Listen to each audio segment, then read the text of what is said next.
sports. We are Blackmore. We are LA.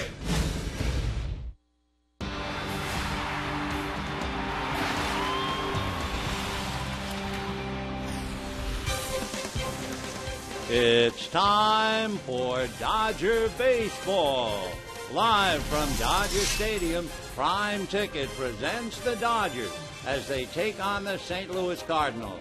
Hi, everybody, and a very pleasant Friday evening to you, wherever you may be. Dodgers and Birds, Game 2 of the 4-game series. They played 8, and they have split 4 each. As far as the Dodgers, they look to left-hander Chris Capuano, trying to win his 12th. He's 11-10, 0-1 against the Cardinals this year, and 5-6 lifetime. A local boy born in Anaheim and lives in Corona, right-handed Joe Kelly will be on the mound for St. Louis. Kelly is 5-6 for the year. Dodgers nailed him with a defeat back in July in St. Louis. For the Dodgers and the Cardinals, 2 games separate them in the wild card. We'll also be watching Philadelphia. They had a 7-game winning streak snap last night, and a keen eye on the Milwaukee Brewers, who are 3.5 back, and they're playing the Mets. With all of that, stay with us. We'll have the ball game and a whole lot more coming up right after this.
Dodger Baseball is brought to you by Hyundai.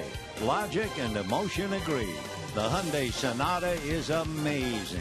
Visit your Southern California Hyundai dealer today. By AT&T, the nation's largest 4G network. AT&T, rethink possible. By CarMax, start the search for your next car at CarMax. CarMax, start here. And by Kettle One. Moments away from first pitch tonight, Dodgers and the Cardinals and a wild card up to the minute standings. Dodgers 2 back of St. Louis. You see Milwaukee, Pittsburgh, and Philadelphia all in the mix. Going to be quite a race down to the finish out here in center field. Kenny Lofton and Steve Lyons, and it has been a theme during this tough month. It goes back longer. Loses a 15 of 22, but more recently 7 of 8. Kenny, I know you were a leadoff guy, but it's the 3, 4, 5 hitters, the middle of the lineup, that haven't been getting the job done. Does it end tonight? You know, I think what it is, I always look at certain things certain ways that, you look at the word team, right? It's spelled T-E-A-M. Yes. There's no I in team. But I look at that, there is an I in team. Because if I do my job, if Steve does his job and you do your job, we look at ourselves and say, I do our job, things will work out for those guys in 3, 4, 5, 6. T-E-I-A-M. Yeah, I would spell it's the I before E. Yeah, except after C, sometimes C and Y. Yeah. Y. Yeah, you know what? Hey, we're all smiling. This is going to change tonight. You know what? It's not even going to be one of those crazy walk-offs where people get wet after the game. Call your shot right now. 8-2 victory, 8-3 victory, where it's just kind of pedestrian. They shake hands afterwards, they go in the locker room, and they start feeling good about themselves. Yeah, need to get that feeling back when we come back. First pitch. Vin has the call. We'll see you after the game for Dodgers Live. Enjoy.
$4.99 plus tax at participating stores. By San Manuel Indian Bingo and Casino. Play $250,000 Sports Watch football at San Manuel. It's free to play. And by 76 Gas. We're on the driver's side. Hi, everybody, and a very pleasant Friday evening to you, wherever you may be. Welcome to Dodger Stadium for Game 2 of the 4-game series between the Dodgers and Cardinals. And when you walk into Dodger Stadium tonight, the very first thing you notice is the American flag is at half-staff. Following the tragedy that took place in Libya this week, President Obama ordered all flags on government buildings and grounds to be flown at half-mast in honor of the Americans who were slain at the consulate in Benghazi. Major League Baseball Commissioner Bud Selig has requested all teams fly their flags at half-mast through sunset on September 16th in support of the president's request. So here we are living in this little world in which we have, where we worry about balls and strikes, runs, hits, and errors, and second place, first place, wild card, second wild card. But the world always seems to intrude upon our little world, and it has intruded again. So as we bear down to watch a baseball game, fully aware that the mid and east part of this world is in flames. We will try to concentrate, at least for the next couple of hours, and take a look, first of all, at the visiting Cardinal lineup. It goes this way. John Jay leading off in center field. Carlos Beltran in right. Matt Holliday in left field. Alan Craig at first base. Yadier Molina, the catcher. David Freese returns to third base. Appeared briefly as a pinch hitter. He's had a sore ankle. Matt Carpenter goes from third to second base. Pete Kozma is the shortstop, and Joe Kelly the pitcher. On the mound for the Dodgers, Chris Capuano, breaking down his record of 11-10. He has 5 wins and 5 losses at Dodger Stadium, 6 wins and 5 losses on the road. He's 0-1 against the Cardinals, 5-6 lifetime, and he's facing John Jay. Starts him with a strike, and we're underway. John Jay led off last night, went 0 for 4, did get a walk. Jay hitting .313, 4 home runs, 31 runs batted in. Next pitch is fouled away. So 0-2 the count to the leadoff man, John Jay. It is hard to believe, but the game is underway. It's 11 minutes after 7, and the temperature here at Dodger Stadium is 96 degrees. It's as if we were in St. Louis. And the strike 2 pitch coming up. Capuano into the windup. Veteran left-hander's fastball is hit and backhanded by Capuano, who underhands to first for the out. Splendid play by the veteran left-hander. And just like that, 1 down in the first inning. And for those watching on television, it is worth a second look. So Capuano, who is 6'2", fully extended to make that play, and we have 1 down. Carlos Beltran checking in.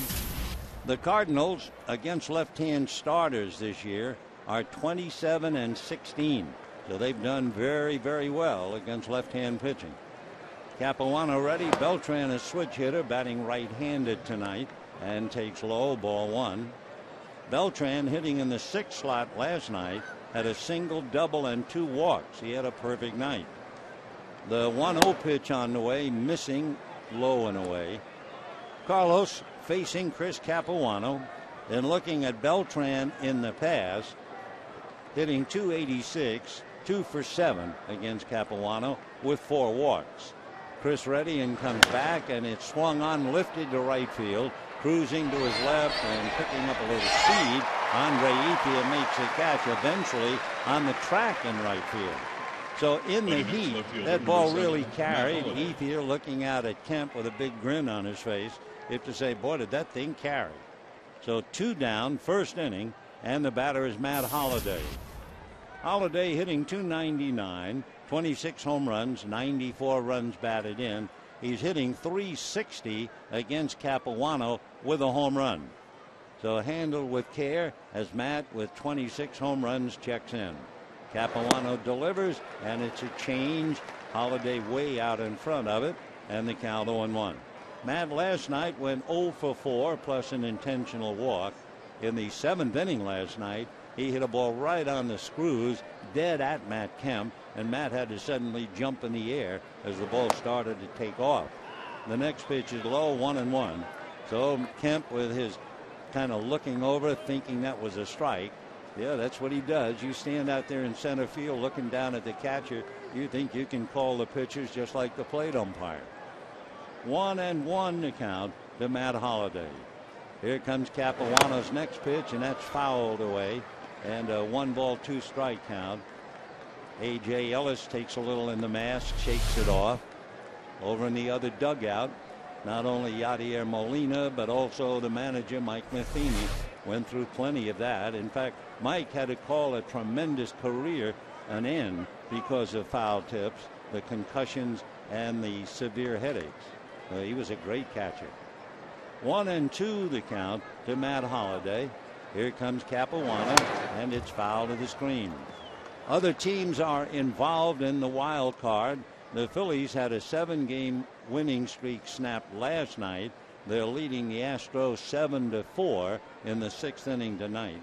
The Mets, however, are leading the Brewers 6-2 in the top of the 6th inning. Here's the 1-2 pitch on the way, poked foul. Meanwhile, the Cubs knocked off the Pirates 7-4, and the Giants and D-backs are scoreless.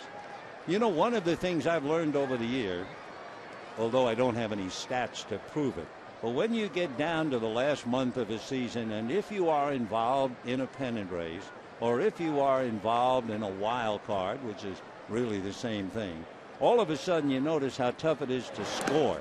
The pitch to Holiday is low. Case in point now, Tampa Bay Rays, they've scored 2 runs in each of their last 3 games, 3 or fewer in 5 of the last 6. The Pirates have not scored more than 3 in any of their last 6, and they've lost all 6. The Cardinals scored 11 runs in their last 4 games, and the Braves really shut down as Holiday takes low for ball 3. The Braves scored 3 runs total in getting swept Monday through Wednesday in a 3-game series in Milwaukee. And believe it or not, for the Braves, a good ball club, they had 1 extra base hit in the series. Here's the 3-2 pitch on the way. Holiday, a comebacker, and speared by Capuano. So Chris makes 2 fine plays in the first inning on Jay and Holiday, and the Cardinals failed to score, and that thing was ripped. Fortunately for Chris, it came back on his gloved side, and he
plays. Cardinals go down in order, and we'll take a look at the lineup card now, written out by Don Mattingly. Shane Victorino up to the leadoff spot. Then Andre Ethier, followed by Matt Kemp. Adrian Gonzalez hits cleanup, followed by Hanley Ramirez. Luis Cruz at third base. The Dodgers resting Mark Ellis tonight, so Nick Punto is at second base. A.J. Ellis behind the plate, and Chris Capuano on the mound. On the mound for the Cardinals, and I imagine fighting a few butterflies, a local boy, Joe Kelly. He was born in Anaheim, lives in Corona, a graduate of Corona High School, and accepted a baseball scholarship to the University of California, Riverside. His dad played football at Vanderbilt and later played for the San Diego Chargers. And there is one very interesting thing about Joe Kelly when you check up all about his background, and we'll tell you in a moment. His first pitch to Victorino, way inside, ball 1. Joe Kelly, according to the notes, it says that he is a distant relative of notorious gangster Machine Gun Kelly. Here's the 1-0 pitch on the way, ball 2, 2-0. Well, that's rather intriguing. First of all, Machine Gun Kelly's real name was George Barnes, and he put that moniker of Machine Gun Kelly on himself. Here's the 2-0 pitch on the way. That's in for a strike, and the count 2-1. Of course, if you read about those days, or if you remember stories on J. Edgar Hoover or Elliot Ness, there were some bad people in the 30s. The 2-1 pitch is a ground ball foul. If you look up, you'll see names like John Dillinger, Bonnie and Clyde, Babyface Nelson, Ma Barker, and Machine Gun Kelly, who was a rather interesting guy in the sense he never killed anyone and was never known to fire his namesake Tommy gun. It was, by the way, a gift from his wife. 2-2 pitch on the way, fastball comebacker, and Joe spears it, runs over to first, and tosses it for the out. So Victorino, a comebacker, one away. Kelly, by the way, is 6'1" and 170 pounds. So whether it's true or not, they did put it in the notes that he's a distant relative of Machine Gun Kelly. Maybe, maybe not. Anyway, Joe is also a fine young pitcher. He is 5-6 for the league. 0-1 against the Dodgers. They beat him in July in St. Louis. Left-handers have given him a bad time. Left-handers are batting .325 against Kelly. Right-handers .242. And the first pitch in there for a strike, and the count 0-1. For Joe Kelly, like just about every pitcher, it's very important that he's ahead in the count, as he is right now. No balls and one strike. I'll tell you the difference in a moment. Strike one pitch is foul back, 0-2. When Joe is ahead in the count, the batting average against him is .222. When the batter is ahead in the count, the batting average is .361. He's also had to learn to hold runners on better. He had one game early in July where the league and the team stole 3 bases against him. Strike 2 pitch in the dirt. Nice block by Molina. 1-2 the count. Since that time, Joe Kelly in holding runners on, and the Steelers are only 3 of 8. So Joe Kelly coming home, and I'm sure even earlier when he ran in the outfield to warm up, a lot of friends and family here rooting for him. He's in the dirt again, and the count 2 balls and 2 strikes. For Kelly and Molina, the veteran, able to handle him. Kelly's fastball has been clocked at 99, and 2 years ago it was actually clocked at 100.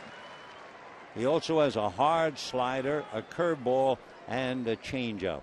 2-2 pitch is swung on and missed, and that was up and away. And Andre Ethier going after a bad ball and strikes out. So 2 down, way outside, and Andre going after it. Another thing you noticed as Matt Kemp comes up, and we were talking about pennant races, wild card chases, and all of a sudden the teams involved, all of them have a lot of trouble scoring runs. And the veteran players are going to say, we don't press. It's just whatever it is, why the team isn't hitting. But you got to figure they are pressing. Matt Kemp fouls it back 0-1. And one of the ways that you can look psychologically at a player is you check with runners in scoring position, what does he do with less than 2 out, and what does he do with runners in scoring position and 2 out. And it is totally different. Strike 1 pitch, Matt swings, grounds it foul, 0-2. So you know, I don't care who the veteran is, if you notice that he's driving in runs with less than 2 outs and struggling with 2 outs, there's a lot of pressure no matter how long they've been around. Meanwhile, Matt Kemp, who is 4 for his last 40 and 3 for his last 20, checks in at the plate. No balls and 2 strikes. Matt hitting .311, looks at a pitch in the dirt. 1-2 the count. So Kelly has bounced a couple, but he's had a comeback and a strikeout. And we have 2 down. First inning, no score.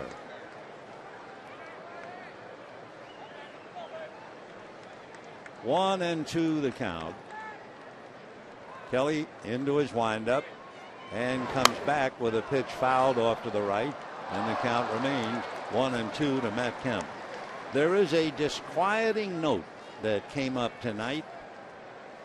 We are going to read it because they printed it up.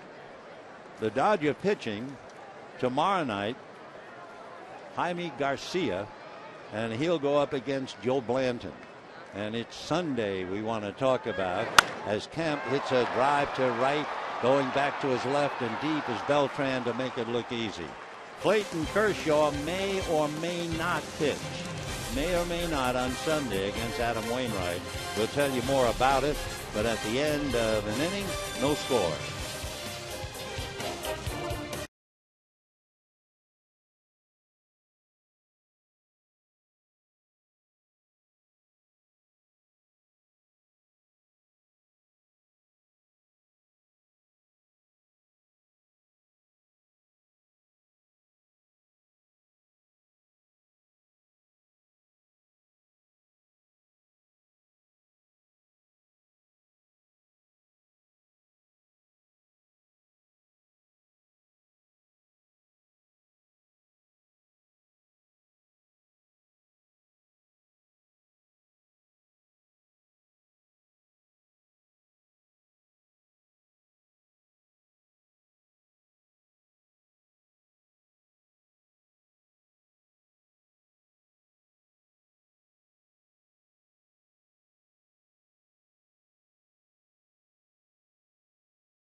It'll be Alan Craig, Yadier Molina, and David Freese.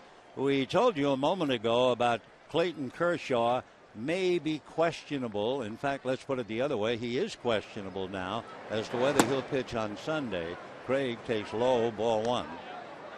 The reason, apparently, that hip that made him miss his turn in San Francisco, the same hip where he received a cortisone shot, and the hip has flared up again.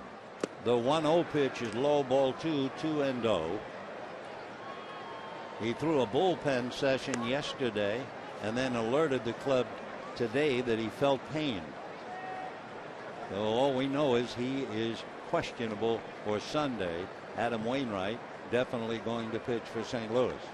2-0 pitch on the way to Craig. Swung on, high fly ball, hooking down the left field line and going foul. Victorino over to just watch it disappear.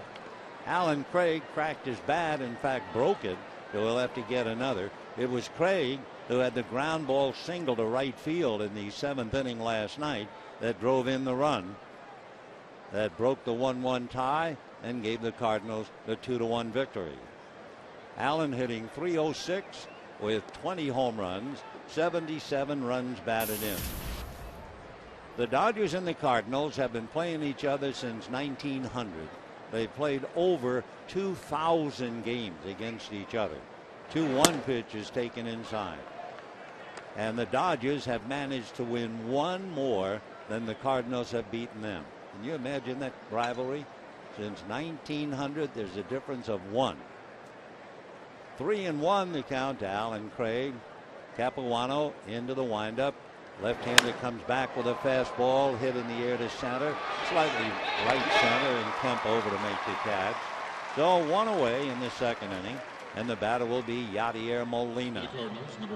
For the Cardinals and Dodgers, they are certainly baseball's answer to push against shove. And even this year, you remember the Dodgers started out, they beat the Cardinals 4 straight.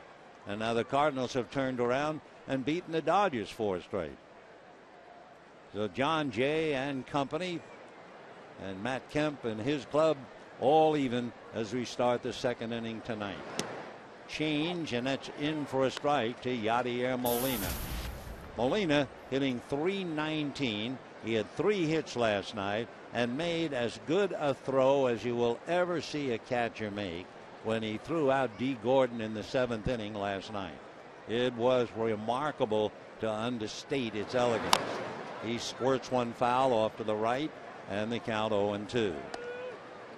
Molina, not only a remarkable defensive catcher, as we mentioned, he's hitting .319. And when you talk to people who manage him, like Tony La Russa, first thing Tony would do is take his index finger and touch his temple, as if to say Molina is that smart. The strike 2 pitch is swung on, and a high drive into deep left center, and he is smart enough to reach the seats for a home run. So Yadier Molina hits his 19th home run. He has 66 runs batted in, and the Cardinals are on the board 1-0. And what has driven the managers, and certainly me all year, a little daffy, the count was no balls and 2 strikes. Hello. So Molina rides out an 0-2 pitch. By the way, the 21st home run allowed by Capuano. So the batter is David Freese. Capuano into the windup. The left-hander delivers. Freese takes a strike. David, who was the MVP in last year's World Series, hurt his ankle, did not start last night, appeared as a pinch hitter, grounded to short, but he's back in there tonight. Strike 1 pitch on the way, slider low and inside, 1 ball and 1 strike. Freese hitting .296, 19 home runs, 76 runs batted in. We were talking last night about this Cardinal ball club. The next pitch is off the plate. And if you just looked at their lineup with all the 300 hitters, all the solid home run hitters, how in the world are they struggling as they were coming into last night's game? Here's the 2-1 pitch on the way, change high. Here's a couple of notes about them. In games where the Cardinals are tied after 7 innings, they're 3-12. Tied after 8, 3-10.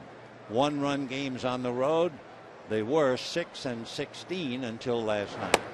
The next pitch in for a strike, 3-2 the count to David Freese. Waiting on deck, hitting behind Freese, Matt Carpenter, who played third base last night, second base tonight. 3-2 pitch is swung on, pulled on the ground to short. Hanley Ramirez throws him out. So we have 2 down, and Matt Carpenter coming up. In the 96-degree weather, Chris Capuano is sweating. I mean, he is wringing wet. It is highly unusual. I mean, you could tell me on some Saturday or Sunday afternoon it would be freakish at 96, but at night at 7:30, some of the temperatures were off the charts apparently today. So here's Matt Carpenter, left-hand batter, takes ball 1. Carpenter, who had a couple of dazzling plays at third base last night. He hit second in the lineup and went 1 for 5. The 1-0 pitch on the outside corner to even it up. So he goes from the number 2 slot against a right-hander like Beckett, drops to the number 7 slot against a left-hander like Capuano. 1-1 pitch on the way. That's a little low and off the corner. Capuano doesn't waste any time. He just gets the ball and he's ready to pitch. The only thing that has slowed him down tonight is perspiration. 2-1 the count. Chris rocks and ready, and his 2-1 pitch is swung on. High fly ball to deep center. Matt Kemp watching that one go out. So 2 home runs in the inning by Yadier Molina and now Matt Carpenter. And just like that, the Cardinals are out in front 2-0. So again, you look at the 300 hitters, you look at the power on the team, and you wonder why they came here having lost 11 of 15 and 6 of 7. So Matt Carpenter drives one into the center field seats. It is now 2-0 St. Louis with 2 outs, and the batter will be Pete Kozma, who is playing shortstop tonight. Kozma, right-hand batter, takes a strike, and the count 0-1. So Carpenter puts the wood to it. And 2-0 St. Louis. No balls and 1 strike the count. Swung on and missed by Kozma.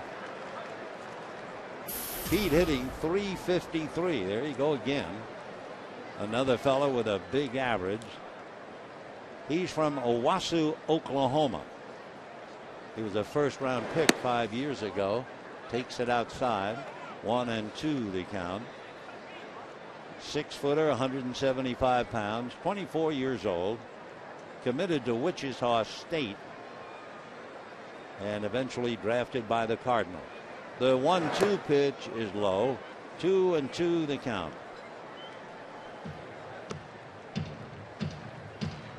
So Matt Carpenter getting 5s in the dugout.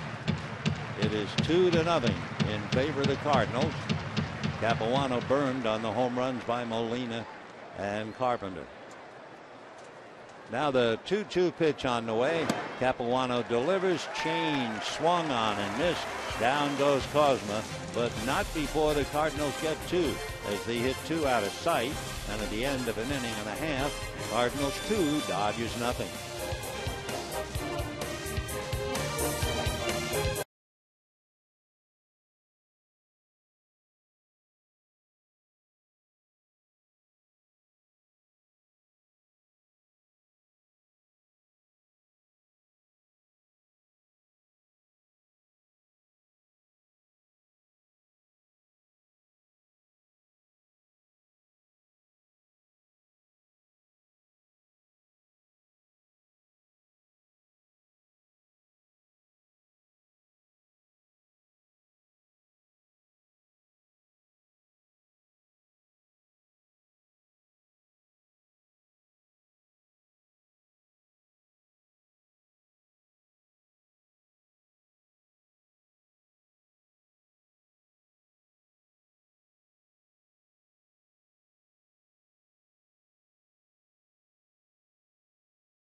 To Miller time later in tonight's game, brought to you by Miller Lite.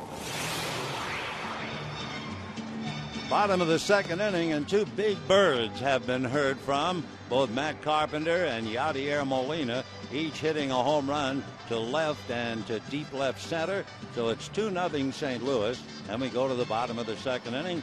Joe Kelly now will be pitching to Adrian Gonzalez, Hanley Ramirez, and then Luis Cruz. By the way, one other thing. We said that we doubted that note. It's in the book on Kelly. And we doubted the fact that he could possibly have been related to the gangster Machine Gun Kelly. First of all, there was no Machine Gun Kelly. That was a made-up name. His real name was Gordon Barnes. And when directly asked by a good pal of ours, John Rooney, who broadcast the Cardinal games, Joe said, "No, I am not related in way, shape, or form." Meanwhile, the pitch to Adrian Gonzalez on the outside corner for a strike, 0-1. Adrian Gonzalez hitting .233, 1 sweet, lonely home run. That was his first at-bat as a Dodger. He has 13 runs batted in, whacks one into the right field corner, a one-hopper up into the stands, and so it's a ground rule double for Adrian Gonzalez. Adrian has 2 brothers, one of whom used to play with him with San Diego and is now playing in Japan. Another brother was here tonight, and the other brother was saying, Adrian always hits when I'm here. And he said tonight he will start. Well, didn't take long. Adrian doubles to right, and Hanley Ramirez coming up. Hanley Ramirez hitting .251, 24 home runs, 86 runs batted in. 2 runs, 2 hits. Home runs by the Cardinals. No runs, 1 hit for the Dodgers. Hanley trying to pick up Gonzalez, has a look at a pitch low, ball 1. And again, remember that note about how important it is for Joe Kelly to have the count his way. 1 ball and no strike. Also the fact that left-hand hitters were hitting .325, right-handers only .242 against him. 1-0 pitch on the way. Hanley backs off. The pitch goes to the screen. We'll have to check. I think it hit the bat to make it a 1 ball, 1 strike count. The check swing by Hanley. Yep, that got a little of it, fouled it off. 1-1 to count. Game 3 tomorrow night at 6:10. That'll be Joe Blanton and Jaime Garcia. 1-1 pitch coming up. Kelly looks back at second, now works the plate low and inside. 2-1 to count. So the 24-year-old from Corona. His father played football at Vanderbilt and later played for the San Diego Chargers. So he has the athletic genes, that's for sure. Joe ready. The 2-1 pitch on the way. Swung on, hard ground ball, smothered at first, and the feed by Alan Craig to get the out. The Hanley Ramirez losing an extra base hit on a diving, smothering stop by Alan Craig. Craig had the ball hit to his gloved side and made a great stop, and then fed Kelly coming over. So 1 away. Taking third, of course, Gonzalez, and the batter now, Luis Cruz. So Adrian talking to Tim Wallach, and that reminds me altogether, sing happy birthday to the Dodger third base coach Tim Wallach, 55 years old today. A sweet guy, one of the best, Tim Wallach. Luis Cruz now trying to pick up Adrian Gonzalez. Luis with 30 runs batted in, just a point under 300. Kelly's fastball grounded foul outside of third, and the count 0-1. Cruz 4 home runs, 30 runs batted in.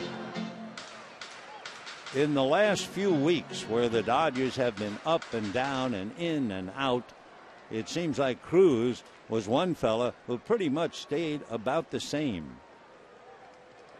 No balls and 1 strike. Luis, right-hand hitter, waiting, and the strike 1 pitch inside at the kneecaps. 1 ball and 1 strike. Hitting behind Cruz, the switch hitting second baseman, Nick Punto. Now the 1-1 pitch coming up. Kelly looks over at Adrian, now comes to the plate again, crowding Luis, and he is now behind again. 2 balls and 1 strike. Cardinals 2, Dodgers nothing. Dodgers have a runner at third with 1 out. Yadier Molina shuffling cards behind the plate. 2 balls and 1 strike. Kelly just looks over at Gonzalez. 2-1 pitch to Cruz, high bouncer up the middle. That will get the run home. The out recorded at first. So it is now 2-1 in favor of the Cardinals as Luis Cruz picks up his run batted in. And remember that diving stop by Alan Craig, or the Dodgers might have had 2 by now. So Luis Cruz picks up the RBI. Adrian Gonzalez brings the run in. And with 2 out, here is Nick Punto. Punto, as we mentioned, switch hitter, hitting .083 left-handed, 200, actually more than that. And he promptly swings and misses, and his bat goes in the photographer's well beyond the Cardinal dugout. I mean, that is a long distance toss. 0-1. So Nick, who has 2 batting gloves, but I'm sure on such a hot night everything feels slippery, and boy, he got himself a a long toss, high rate on that one. 0-1 the count to Nick Punto. So Punto with a new bat, slowly coming back up.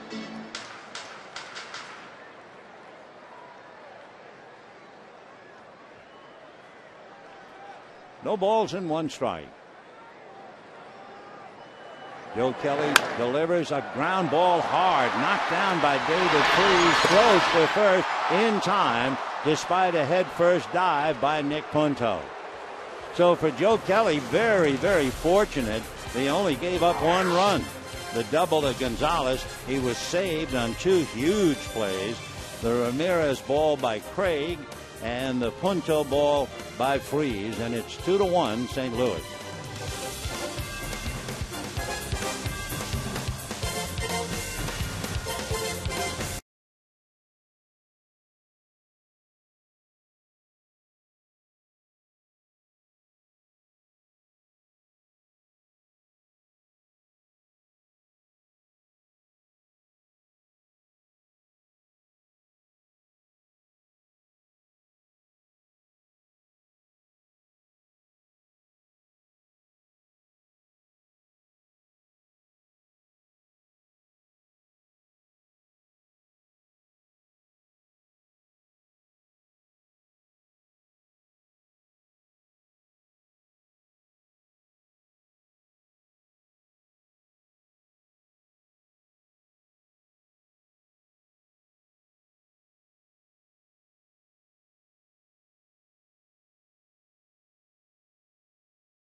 Preliminary schedule has just been released. It's now available online, highlighted by opening day with the Giants, some great interleague opponents like the Yankees, the Red Sox, and the Angels. Season and mini plan packages will be available soon. So to learn more about ticket prices for next year, visit Dodgers.com/season tickets today.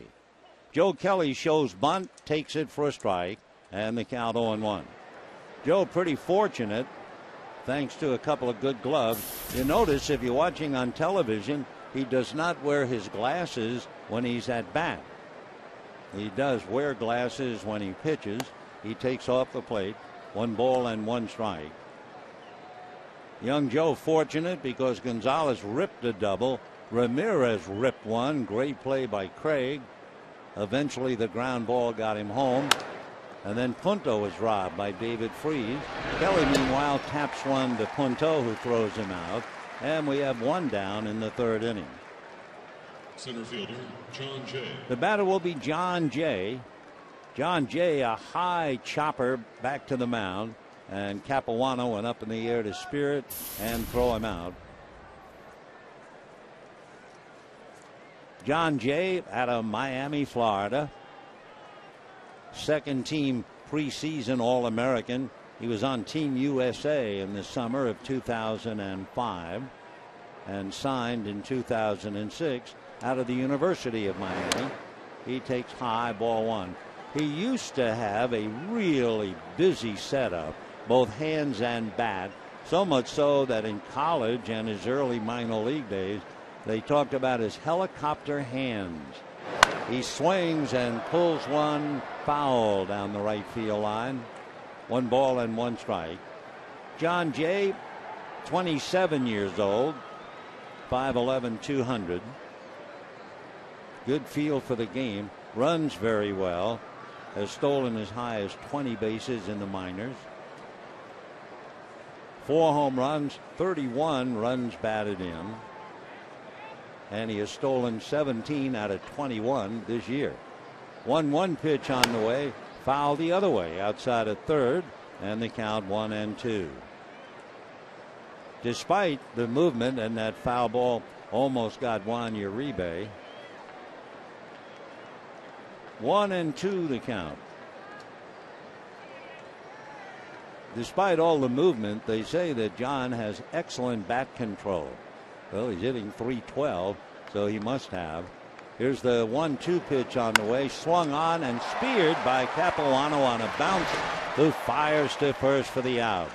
So Chris Capuano has made 3 fine plays defensively on balls that are heading up the middle. So he has really helped himself. 2 down here in the third, and Carlos Beltran coming up. Beltran has 29 home runs, 8 of them against left-hand pitching. 18 of his 29 home runs hit in St. Louis. And he looks at a breaking ball, low, ball 1. Beltran a little bit banged up. 37. 1-0 to Carlos. 2 runs, 2 hits for the Cardinals, both home runs. 1-0 pitch to Beltran. That's a little low. Beltran recently, early in August, he had 3 stolen bases in one game. I said he was 37. He's 35. 2 balls and no strikes. Capuano ready. Here he comes, 2-0, and that's foul back. 2-1. Beltran, 3 Gold Gloves in a row. Had some huge years with the New York Mets. 1 year with the Mets in 06. 41 home runs and 116 runs batted in. The next year, 33 home runs and 112 runs batted in. He can do it. And the 2-1 pitch he takes on the inside corner for a strike. Beltran was the American League Rookie of the Year, and Capuano has certainly gone head-to-head with him enough times. Beltran came into the game hitting .286 against Capuano. 2-2 pitch is broken bat ground ball. Up with it is Hanley Ramirez, who throws it away. It's backed up by Punto, and Beltran ran straight down the line. So Hanley Ramirez on a broken bat. The bat never came near him, but it was a throwing error nonetheless. So the bat shatters. Ramirez gloves, throws, and throws it away. Adrian Gonzalez unable to even knock it down. So Beltran reaches on the error, and with 2 out, the batter is Matt Holliday. So Hanley Ramirez, an off-balance hurried throw, and we'll see now what the Cardinals do with that break. For Hanley Ramirez, he has made a total of 17 errors, 6 of them since he joined the Dodgers. And Beltran running down the line, we told you, never turned. He just kept going down the line as if something was bothering him. Mike Matheny comes out, but Beltran said, no, I'm okay. So Carlos at first with 2 out, and Matt Holliday trying to cash in the error. Beltran, 6'1", 205-pounder, and he can do it all, and has been doing it all in the big leagues since 1998. So now here's Holliday. Matt hit the ball hard, but Capuano made a good play to get him. Holliday with 94 runs batted in, 26 home runs. Capuano's fastball a strike, and the count 0-1. Holliday with 26 home runs, 10 of them against left-handers, 13 of them at home, and 13 on the road. 0-1 the count. Now the strike 1 pitch on the way, swung on and foul back, and Holliday in a hole now. No balls and 2 strikes. Matt has struck out 110 times this year. So 0-2 the count.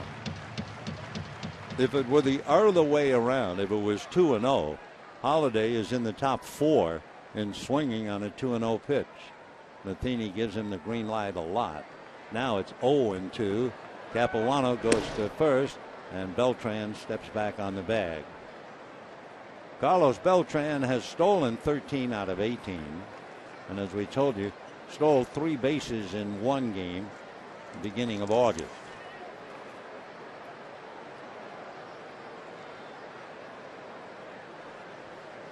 Capuano trying to get out of it. We're in the 3rd. It's 2-1 Cardinals. Chris Reddy, strike 2 pitch, swung on, high drive to right, going back is Ethier at the wall, gone, home run. Andre Ethier has to be surprised because he went back as if he was going to have a play. Instead, in the heat, it carries for a home run. Capuano has given up 3 home runs. The Cardinals now lead 4-1, and the error by Hanley Ramirez, of course, was the 2-out killer. So for Holiday, he goes the other way and homers to right. I don't think you see Holiday hitting balls that way very often, and boy, Capuano was to just decide himself, and you can imagine Ramirez, he gave the Cardinals the extra at bat, and they really cash it in. So 3 home runs against Capuano. It is 4-1 St. Louis, and the batter is Alan Craig. He takes a breaking ball, low ball 1. And the other point about Holiday's home run, just to rub it in, the count, no balls, 2 strikes. 1-0 the count to Alan Craig. Capuano into the windup, left-handed delivers in for a strike. 1-1 the count. Craig fly to center in the 2nd inning.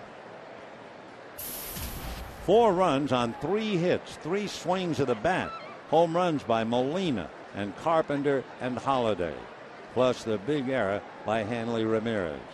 1-1 pitch on the way is swung on, a flare into left field. That's going to drop for a base hit.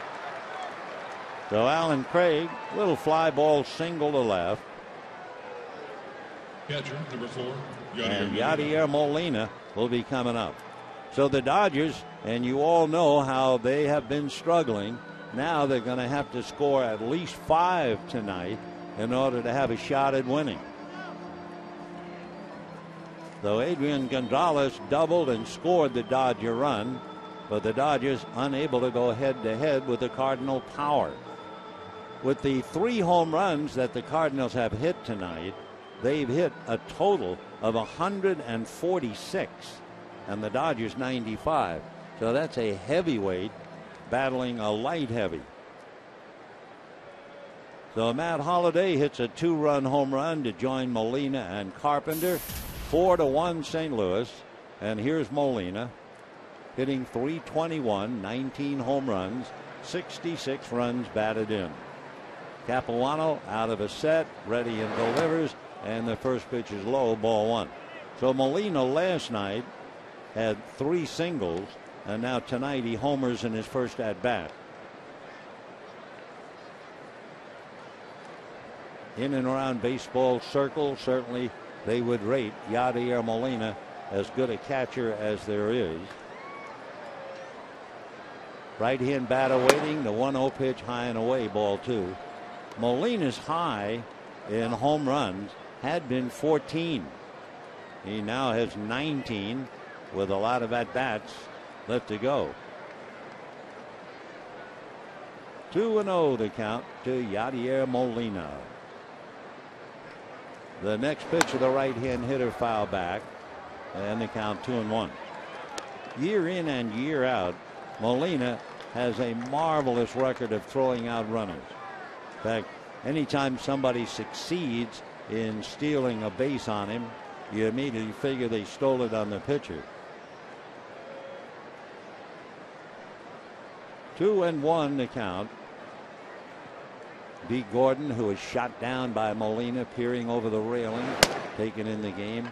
Pitch way outside, ball 3. 3-1 to Yadier Molina. He's 30 years old, so he's going to be around a while, from Puerto Rico. 3-1, and Matheny with an aggressive club, probably green lighting him. if he likes the location, a pitch to drive, and he does, and fouls it away. So Chris Capuano has now made 60 pitches. He's only in the third inning. He's given up 3 home runs. He is hot, he's sweaty, and he is angry. The Phi Beta Kappa from Duke University, who twice had Tommy John surgery, ready to go after Molina again. 3-2 pitch, runner going, and a drive to left, but this time Victorino is there to pick it off, and that's the inning. But in the inning, a 2-out error by Hanley Ramirez, the 2-out home run by Holiday, and at the end of 2.5, 4-1 St. Louis.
Molina in leading the Cardinals to a 4-1 lead. His home run was followed by a 2-out home run by Matt Carpenter in the second inning. And then Matt Holliday hit a crusher after the 2-out error by Hanley Ramirez. So it is 4-1 in favor of St. Louis. For the Dodgers, it'll be A.J. Ellis, followed by Chris Capuano, and then Shane Victorino. Ellis hitting .276. He has 11 home runs, 42 runs batted in, and Joe Kelly leading 4-1, ready to go to work. Kelly into the windup, works down and away, ball one. A.J. Ellis, 11 home runs in that lineup just about every day, maybe once a week. Matt Trainer goes behind. The 1-0 pitch in there for a strike, 1-1. Kelly has given up one, but he can thank his men at the corners. Both Alan Craig at first and David Freese at third, making good plays. The 1-1 pitch on the way is low, ball two. Get the idea after the last close-up. Now we know why Joe Kelly wears glasses. He was squinting in, reading the signs. Obviously, when he is hitting, it's okay, but to check Molina's fingertips, he needs glasses. He gets a strike over, and the count 2-2. It was a while ago, but certainly one of the more terrifying pitchers in baseball wore glasses. They looked a little bit like the bottom of an old Coca-Cola bottle. Here's the 2-2 pitch, fouled away. And boy, that got somebody in the Cardinal dugout, at least whoever it was, had to fall off, and that foul ball almost nailed him. So 2-2 the count. The pitcher who had the thick glasses, his name was Ryan Duran. And Ryan Duran terrified hitters, partly because he played with their minds. Ryan Duran would come in to warm up, and he always threw his last pitch on top of the screen behind home plate. 2-2 pitch swung on and missed and down goes A.J., and we have one out in the third. And you can just imagine what it was like for a hitter to see Ryan Duran squint in and then throw a pitch up onto the screen. By the way, we weren't familiar with him, but the young man who was fortunate to get out of the way of that line drive is the pitching coach, one of many, Derek Lilliquist of the Cardinals. There's Derek. So one down. Here's Capuano. Kelly into the windup. Fastball is grounded to short. Plenty of time, and the throw to first by Kozma in time. 2 down in the third inning. So the batter now, Shane Victorino. And as you can imagine, just to finish up the line, Duran, he threw aspirin tablets, as they used to say. 4-1 in favor of the Cardinals. Third inning, 2 out, bases empty. 5 in a row retired after Gonzalez double. However, 2 of the outs was sparkling plays by Alan Craig and David Freese. So Victorino hit back to the box in the first inning, and Shane checking in. Freese plays him in on the grass at third, and Shane takes off the plate. Ball 1, 1-0. The story of the St. Louis Cardinals, it's certainly not finished being written this year. Last year, a miracle story, the 1-0 pitch high. They finally settled the issue on game number 162. You may remember on August the 25th, they were trailing Atlanta by 10.5 games. They went 23-9 as Victorino fouls another pitch, and they count 2-1. 23-9, and they went all the way. 5 times in the last 17 years, the wild card has been able to win the World Series, and the Cardinals of last year did just that. Here's the 2-1 pitch to Victorino. That's way off the plate. Ball 3, 3-1 the count. So the Cardinals 2 games in front of the Dodgers, trying to be revitalized by their rather historic past. Now the 3-1 pitch to Victorino is taken off the plate, and a 2-out walk will bring up Andre Ethier. Dodgers right fielder, Andre Ethier. So Andre Ethier coming up. Ethier struck out in the first inning, going after a pitch that was definitely out of the strike zone. But again, remember, left-hand hitters give Joe Kelly a bad time. And the Dodgers are looking to people like Victorino and Ethier and Gonzalez to do just that. Kelly is 5-6 with the league, 0-1 against the Dodgers. They beat him in July in St. Louis. Joe looks in, reading Molina, now straightens up. Young left-hander bends at the waist, turns, fires to first. Victorino back on the bag. For Shane Victorino, he's stolen 33 out of 39. We mentioned in our opening remarks about Joe Kelly that at the beginning of his career, being called up in July, he had 3 stolen bases in one game. Since then, he's gotten 3 of 8. Right-hander ready. Victorino takes the lead. The pitch to Ethier is low. Ball 1. 1-0 the count to Andre. Hitting .286. He has 17 home runs and 80 runs batted in.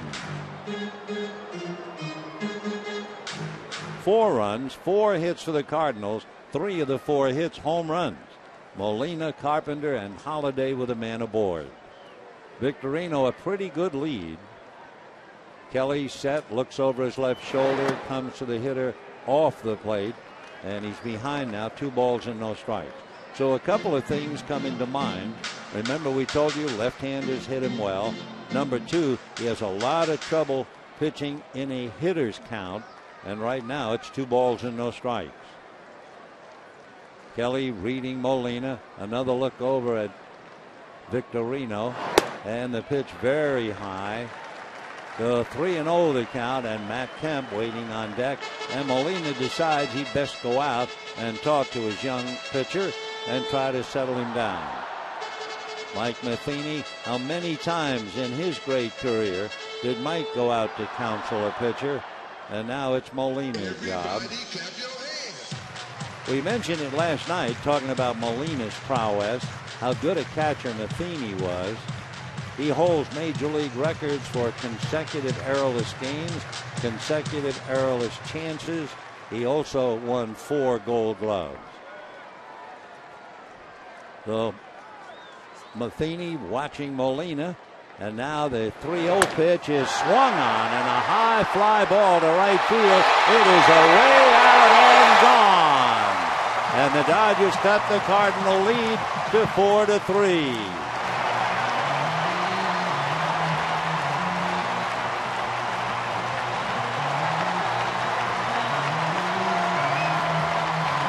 So all the numbers made sense. Left-handers hit him hard. Both left and right hit him hard when the count is the hitter's count. And he had a hitter's count. Got a fastball just about, as they used to say, in his kitchen. And Ethier hits it into the bleachers. So Cardinals 4, Dodgers 3. And the batter is Matt Kemp. So Joe Kelly now, like Capuano, perspiring freely, and works a breaking ball away, ball 1. You also wonder, with each pitcher sweating so much, could be tough to take a good grip on the ball. 1 ball and no strikes. Kemp flied to right in the first inning. Takes a fastball low and inside, ball 2. 2-0 to Matt, hitting .310, 18 home runs, 56 runs batted in. Andre Ethier just hit his 18th home run to tie Matt. 2-0 pitch on the way. Swung on, little ground ball to short. Cosma is there to get the final out. However, with 2 down, the walk to Victorino, the home run by Ethier at the end of 3. Cardinals 4, Dodgers 3.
Carpenter solo home runs in the second inning. Matt Holliday a 2-run home run in the third. Andre Ethier counters with a 2-run home run of his own.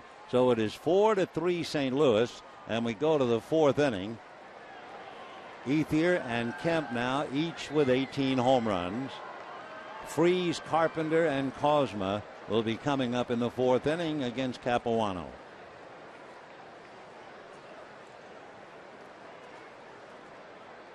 Freese grounded to short in the second inning. That's a strike. 0-1.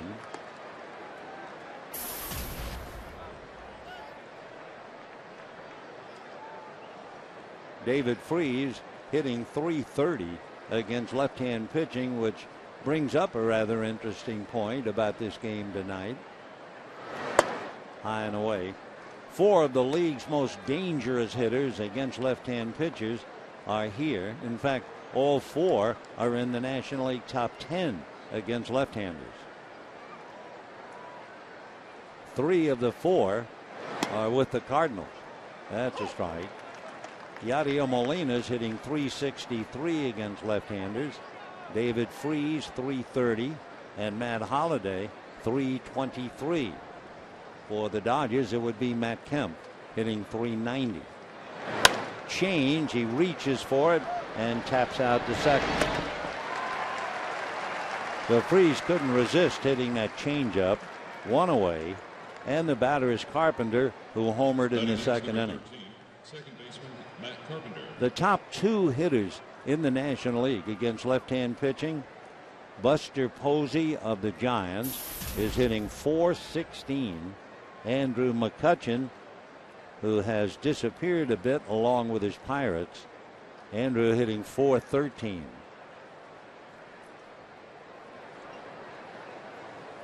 So Capuano now working on Carpenter, and ball 1. Matt hit his 6th home run of the year, 44 runs batted in. Matt Carpenter, a handy guy to have around. He played third base last night and made some wonderful plays defensively. He's playing second base tonight. He even put in a little spot of right field against the Padres. And with all of that, he's hitting .306. 1-1. Ball 2. Carpenter also has been very successful. He has 7 RBIs as a pinch hitter. 2-1 to Matt. Ball 3.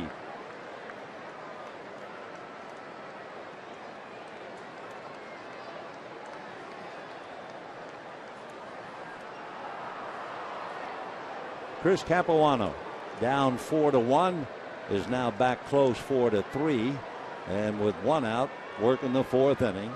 Andre Ethier got him close.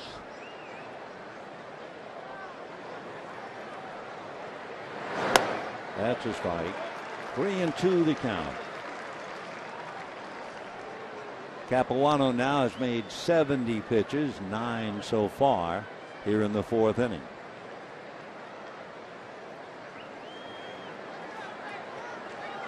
3-2. And off the glove, deflected, backhanded by Ramirez, who makes the play. So 1-6-3. Capuano got the glove, deflected it to Hanley, who made the play. Batting next, number 38, Pete Cosmo. 2 down in the 4th inning, and Pete Cosmo will be coming up. Quick reflex by Capuano, and then a good backup by Ramirez. Remember, Capuano handled 3 comebackers early in the game. He has 2 out here in the 4th. Update: the Phillies are now pounding the Astros 12-5. The Mets are nailing the Brewers 7-2 in the 9th inning. The Cubs beat the Pirates, who are really hurting, and the Giants, they just keep rolling along.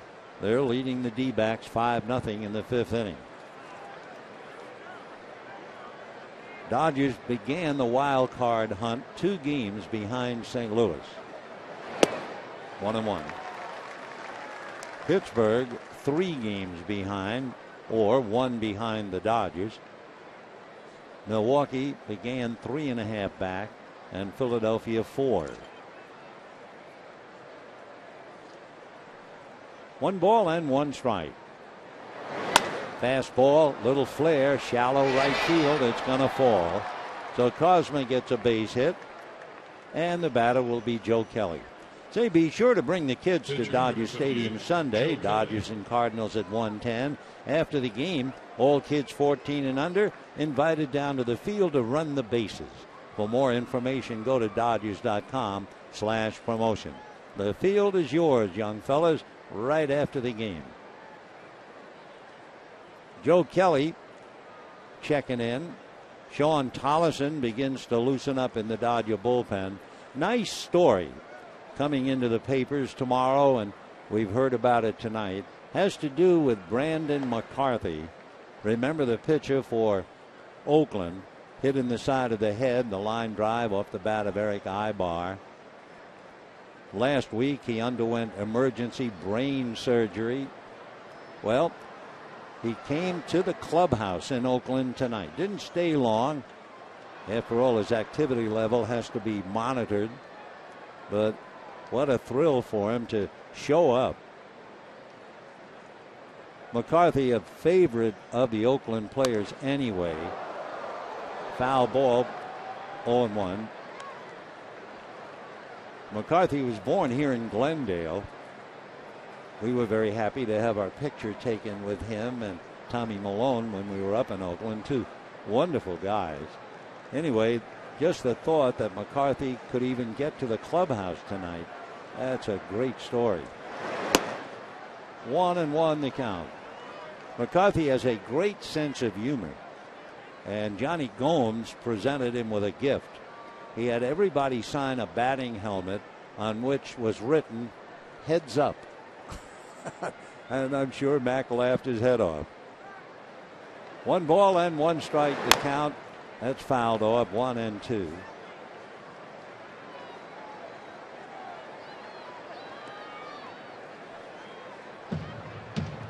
Joe Kelly, the boy from Anaheim and Corona. He has Cosma at first with 2 out.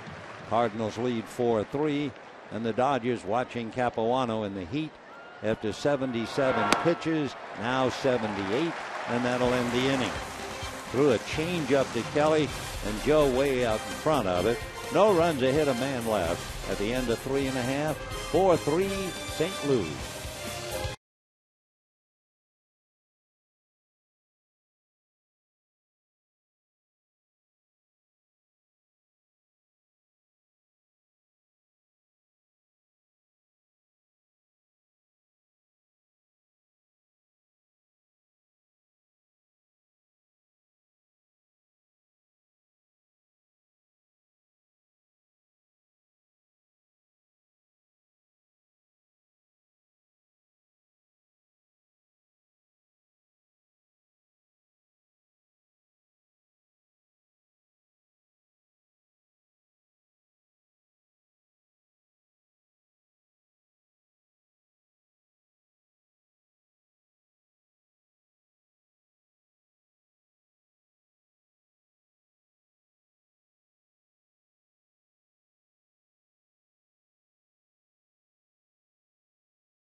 Receiver from AT&T Uverse. Visit AT&T.com/freeyourtv. Rethink possible.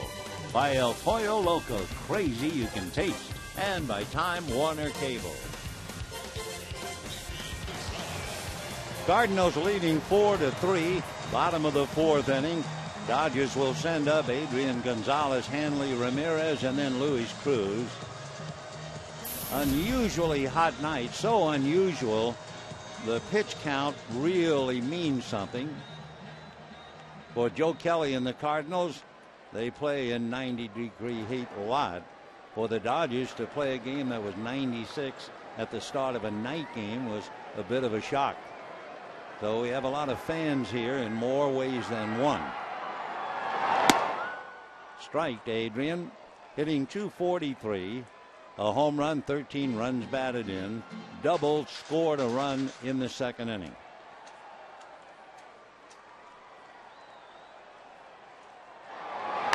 Kelly runs that in on the hands. He'll be able to tag Adrian out. 1 away.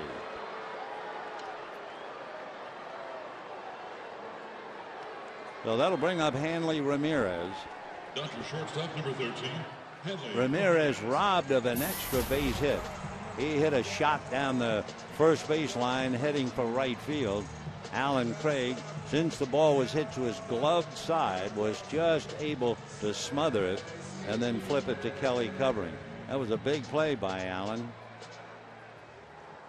So Ramirez hitting .250, 24 home runs, 86 runs batted in. Little dribbler. It'll be a tough play for Freese. Bare hands, throws too late.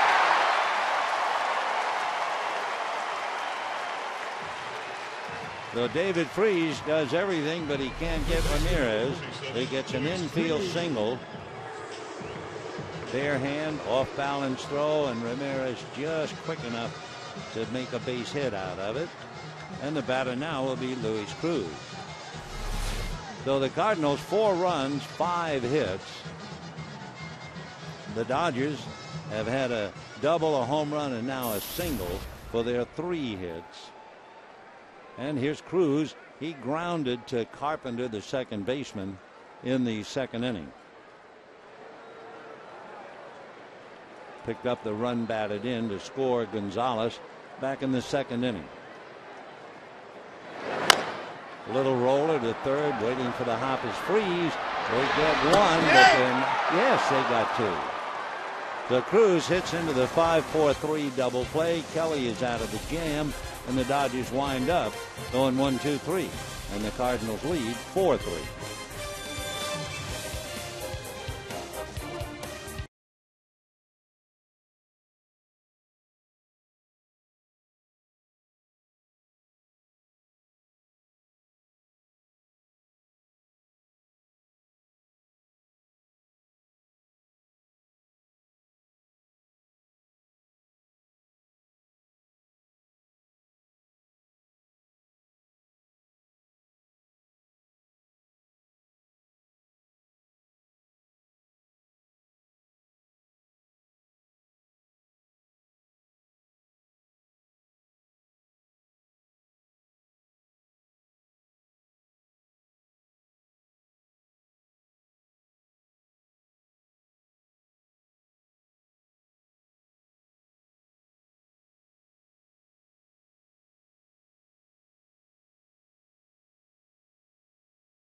(1993). On the last day of the season, Mike Piazza hits 2 home runs to help lift the Dodgers past the San Francisco Giants. Back goes Martinez to the wall. It is gone. Miracle upon miracles. He's hit another one. The performance would solidify Piazza as the National League Rookie of the Year, and the win would knock the rival Giants out of the pennant race.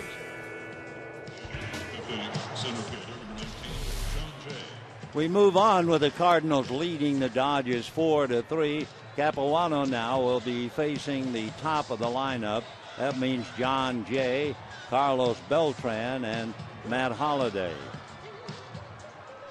4 runs, 5 hits for the Cardinals, 3 runs, 3 hits for the Dodgers. John Jay twice hit back to the box, each time Chris Capuano preventing a ball to go through for a base hit.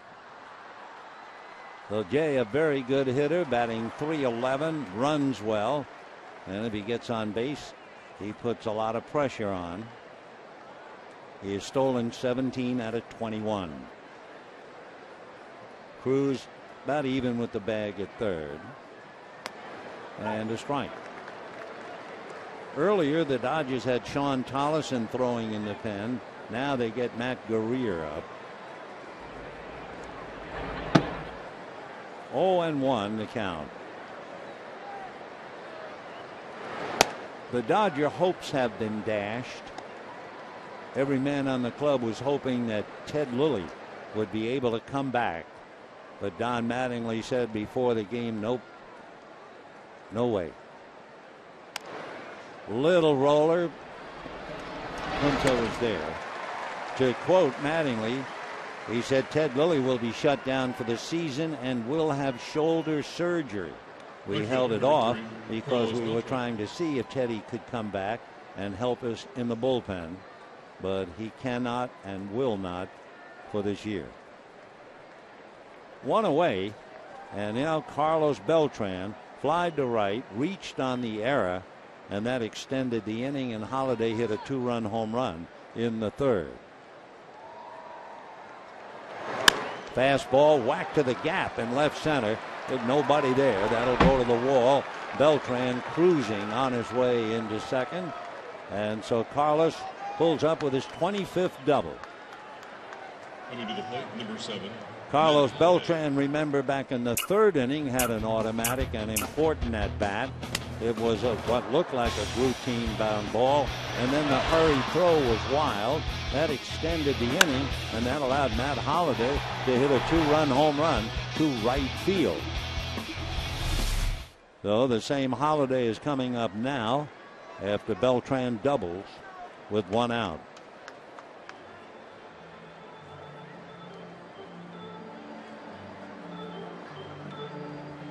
Don Mattingly at the base of the steps talking to Trey Hillman.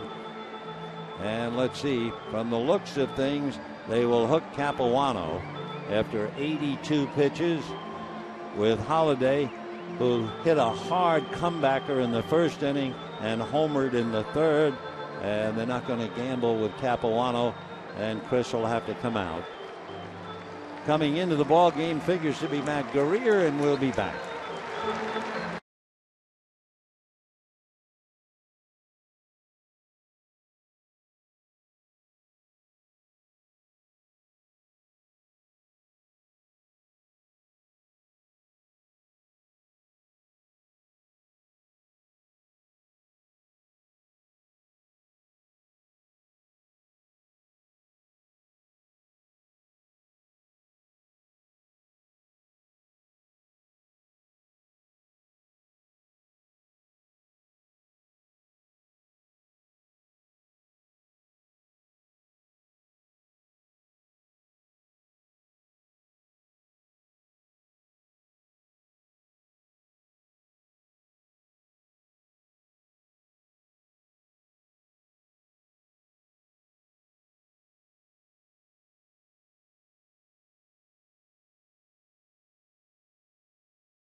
He finally came back into service.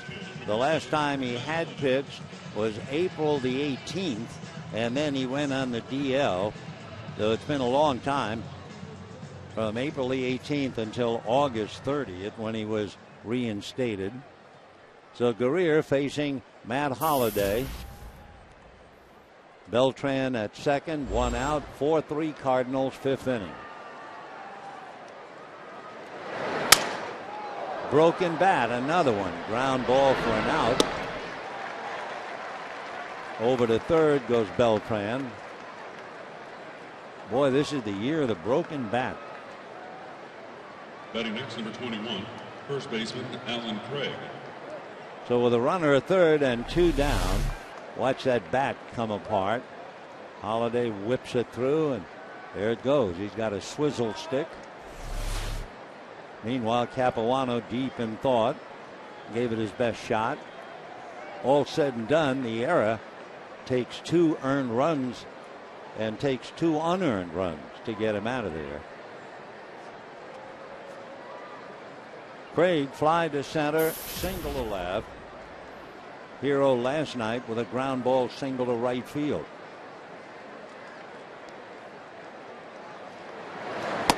and a strike. Craig, 20 home runs, 77 runs batted in.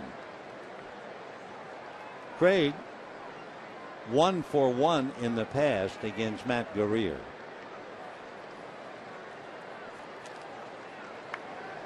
Oh, 0-1.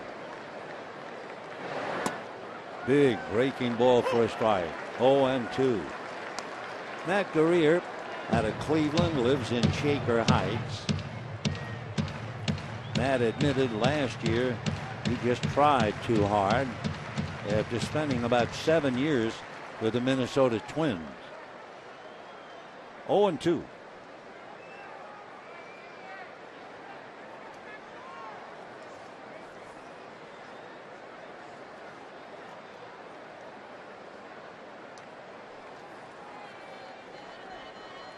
Beltran not running down the line. Guerrier does not have a wild pitch. Slider, 1-2 to count. Alan Craig batting .307.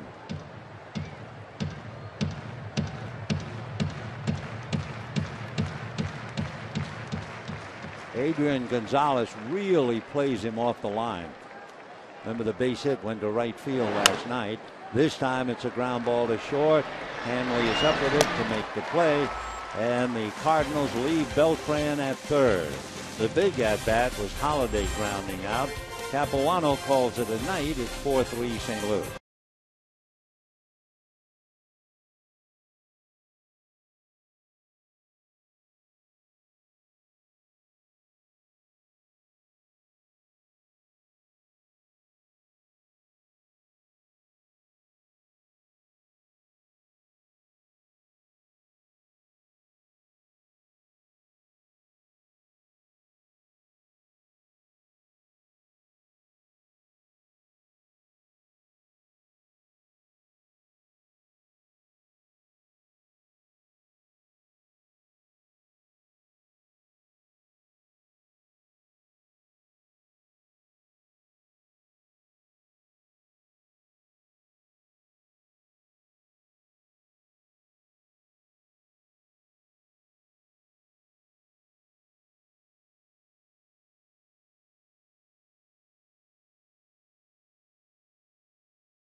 And supported by 3 home runs by Molina, Carpenter, and Holiday.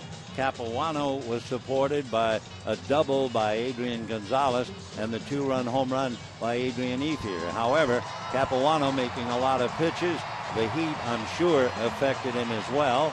And a younger Joe Kelly ready to work now on Nick Punto, A.J. Ellis, and the pitcher spot, Matt Guerrier.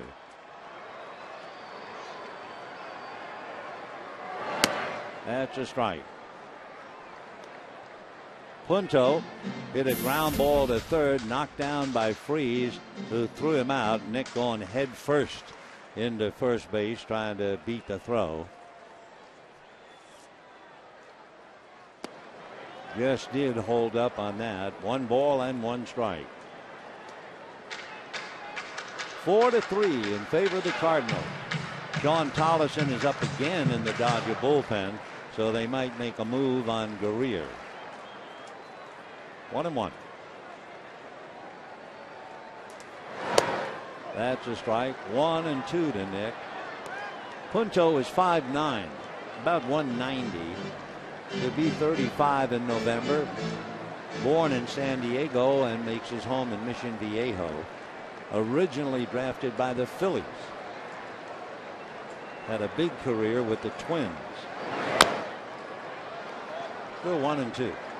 He did come up with the Phillies, and he was with them for about 3 years.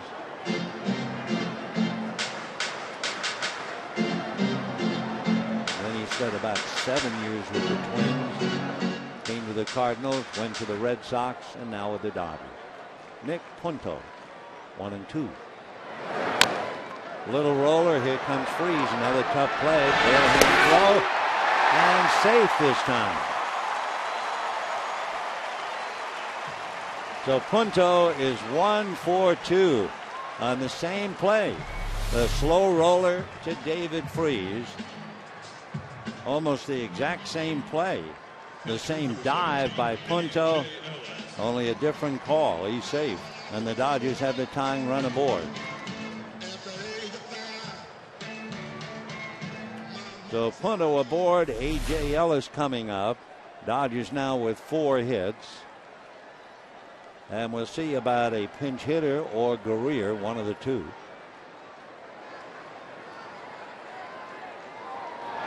The bunt by Ellis in the air, and it will be whom? It will be the first baseman, Alan Craig. Kelly got in the way. It's a bad play, but of course, as a young pitcher, he wants everything.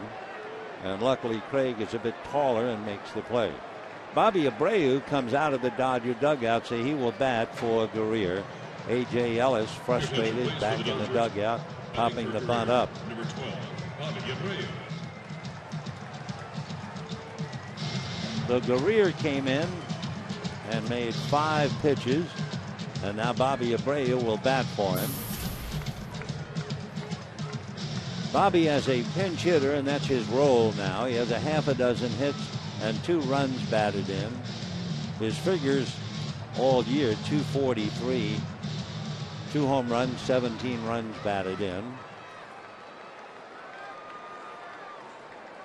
So Punto at first with 1 out, and here's Abreu with Shane Victorino on deck.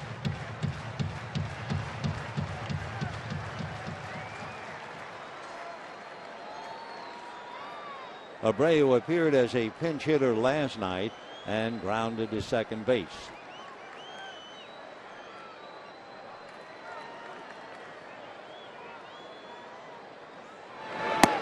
And a strike. That's so important for Kelly. As we mentioned, huge difference when the count is his way and when the count is against him.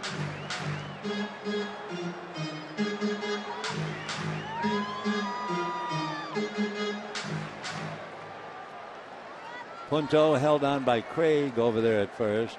Punto is 1 for 1 in stolen bases. So he represents the tying run. Cardinals 4 runs, 6 hits. Dodgers 3 runs, 4 hits.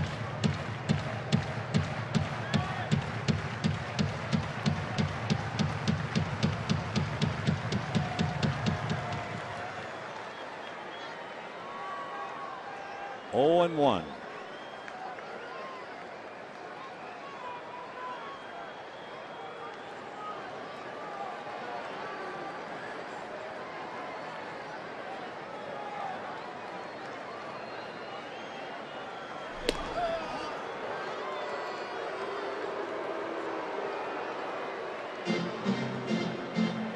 Kelly has made only 57 pitches. In the 4th inning, for instance, he only made 4 pitches to get the outs. That's when Luis Cruz rounded into the double play.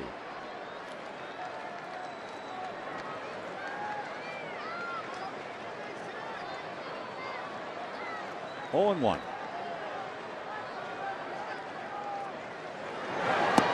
Works it away. Abreu checking with the birthday boy, Tim Wallach.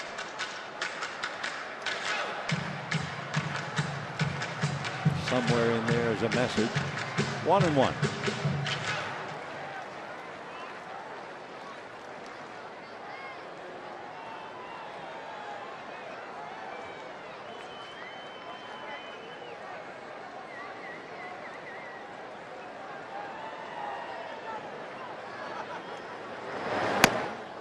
And Yadier makes a shot and got him. Yadier Molina with a left-hand hitter as a screen picks off Punto.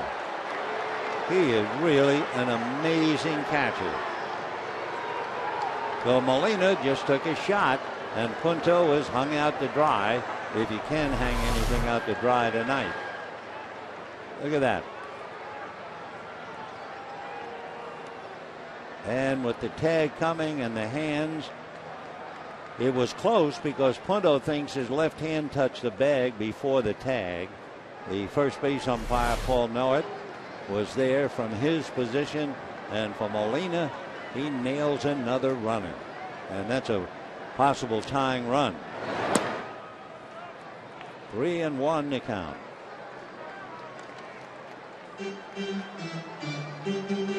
So Punto trying to take a little bit of an edge against Kelly, and Molina picks him off.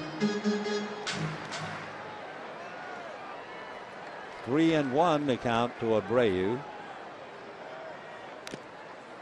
Fouled at the plate. 3-2. Take another look at the tag, especially look at the hands. Here come the hands.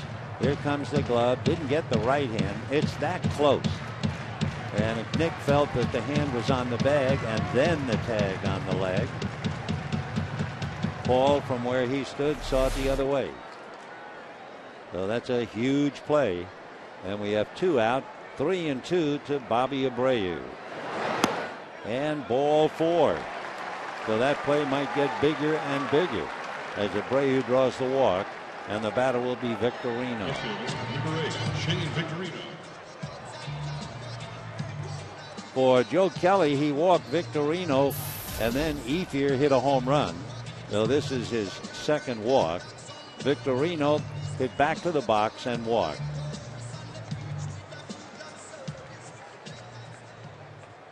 Kelly now has made 62 pitches, working on Victorino. Shane batting .256, 10 home runs, 51 runs batted in. And low, ball 1. Kerwin Ganley, the plate umpire, stays low with Kelly. Kerwin in his 16th year. He was a college All-American baseball player.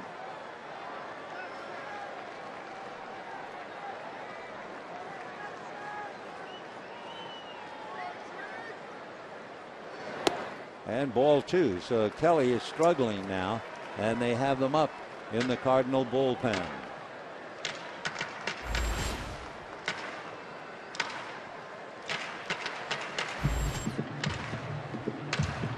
Of course, the big problem here, I think, for the pitchers, even though they are from St. Louis, is the heat. So Lilliquist out there to talk. 2 balls and no strikes the count. Down in the pen, Fernando Salas and Sam Freeman. Freeman's a left-hander. They're ready. And let's see. So the pitching coach, under the advisement of his manager, will leave Kelly in. 2 balls and no strikes the count to Shane Victorino. There are 2 cheers for the Dodgers with a tying run at first, and there are other cheers from the friends and family of Joe Kelly that he's still in the game. 2-0 to Shane. Abreu at first, 2 out. And ball 3. Waiting on deck is Andre Ethier. You know that's why Sam Freeman is throwing in the pen. So for Kelly, he is really fighting the heat, the perspiration, the Dodgers, and the game right here. Strike. 3-1.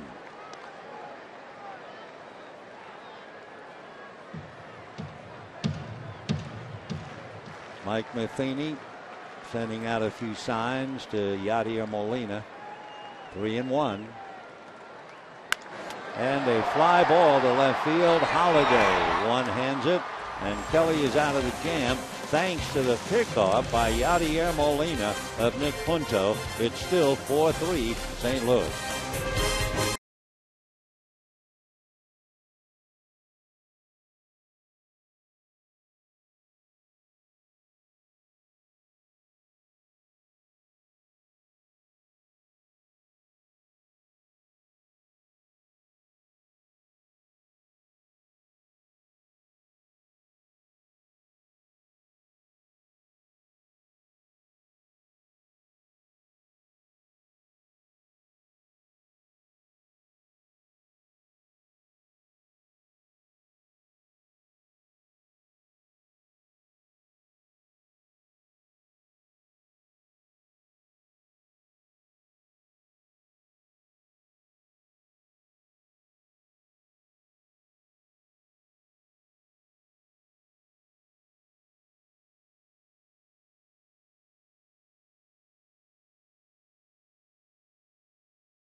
Were playing in San Diego, and Mike Piazza got into the books. He hit 2 home runs. He gave him 29 and 30 as a rookie catcher, breaking the rookie catcher record originally set by Matt Noakes of Detroit at 28.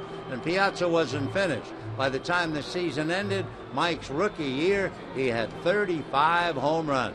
Mike Piazza. Wow, they hit it. Let's go back to this one. Hitting off the 6th inning, catcher number 4, Yadier Molina. Sean Tolleson coming out of the Dodger bullpen after Bobby Abreu batted for Matt Guerrier. And certainly the villain of the piece is coming up to the plate, and that would be Yadier Molina. Molina has homered and flied to left. Great pickoff of Punto. Nick, of course, thinking he was safe. The camera wasn't exactly there. Paul Nort, the umpire, was, but it was an extremely close play. So here's Molina, who has 4 straight gold gloves, 08, 9, 10, and 11, and no doubt will get another one this year. Strike one. His father coached baseball when he wasn't working on a factory assembly line, and his father taught all of his sons, you know, Ben and Jose and Yadier, all about baseball. You would think it would be a happy ending, but in November of 2008, Yadier's father Benjamin collapsed and died while coaching a youth league game, and Yadier was at the field at the time. 0-2 still. His father was a standout amateur player and passed the love of the game on to his sons.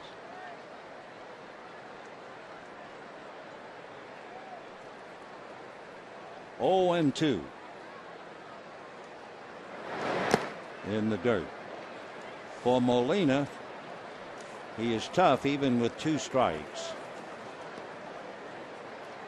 He has the 7th lowest rate of strikeouts to plate appearances. 1 ball and 2 strikes. Cardinals lead 4-3. We're in the 6th. Fouled away, though Yadier's still there. Molina stands 5'11", weighs at least 225.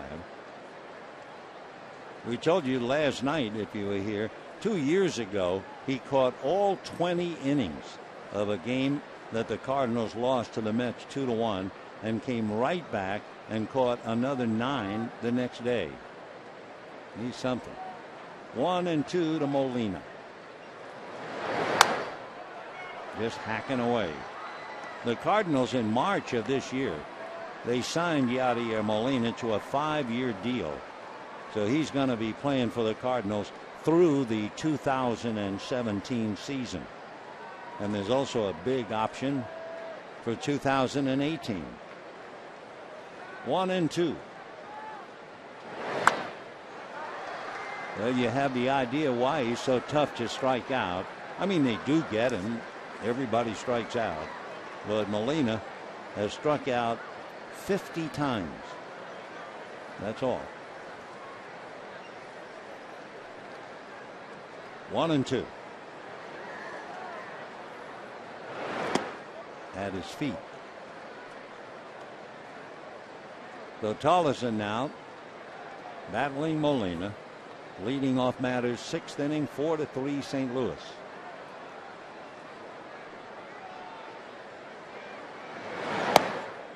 Just missed. So from 0-2, Yadier Molina has gone all the way, and it's a 9-pitch at bat with David Freese on deck. 3-2. Another foul ball. So it's a 10-pitch at bat. He's still hacking away.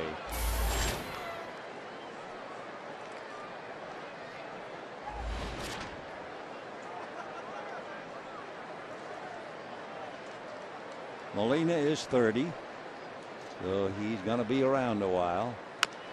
And another foul ball. So it's an 11-pitch at bat for Yadier Molina.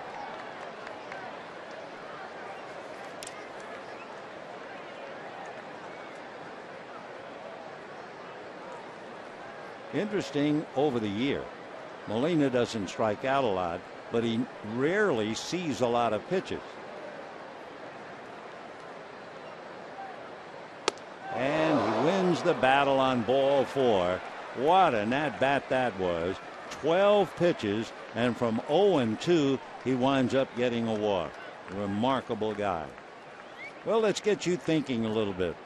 We have a trivia question talking about Molina. Who are the 4 catchers to win the Gold Glove 5 straight years? We figure Yadier will. Matheny did it 4. But how about 5? Well, here's Freese. Grounded to short, grounded to second, 0 for 2, hitting .295. And a hopper to second. Punto flips to Hanley, who makes a high throw, but Gonzalez stays on the bag. So the double play, 4-6-3, and just like that, 2 out. The high flip, and then you can see where Ramirez juggled the ball a little bit crossing the bag, and that resulted in a hurried and high throw, but Adrian stayed on. So 2 down in the 6th inning, and the batter will be Matt Carpenter, homered and then out on a comebacker that went off the glove of Capuano and deflected to Ramirez, who threw him out. Strike.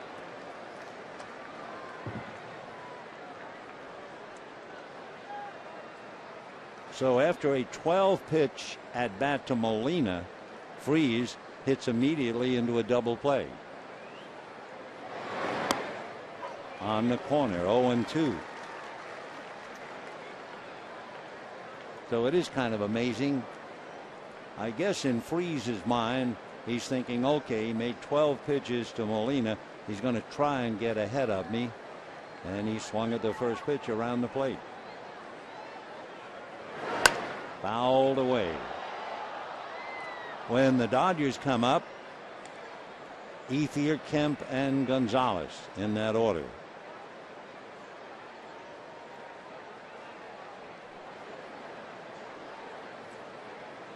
Four runs, 6 hits for St. Louis. 3 runs, 4 hits for the Dodgers. But 4 home runs in the game. 1-2. A reminder, tomorrow at 6:10, Game 3 of the 4-game series. Jaime Garcia and Joe Blanton. Sunday, Adam Wainwright, Maybe Clayton Kershaw, maybe not. 2-2. Remember, we mentioned earlier that Clayton, bothered by a sore, inflamed hip in San Francisco, missed the start up there and did pitch in Arizona. Then threw a bullpen getting ready for Sunday and felt pain in the hip again. Though we're not sure, we'll just have to wait and see. 2-2. And a high fly ball. Victorino backtracking. The Carpenter, a fly ball to left, a leadoff walk, nothing else. And here comes Ethier, Kemp, and Gonzalez with the Cardinals leading 4-3.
Leading 4-1 when Andre Ethier came up in the third inning with 2 out on the heels of Shane Victorino's walk, and Andre got enough of it to put it away in the right field bleachers and get the Dodgers close 4-3.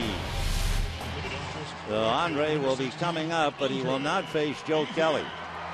Daniel Descalso, who played shortstop last night, will play second base tonight.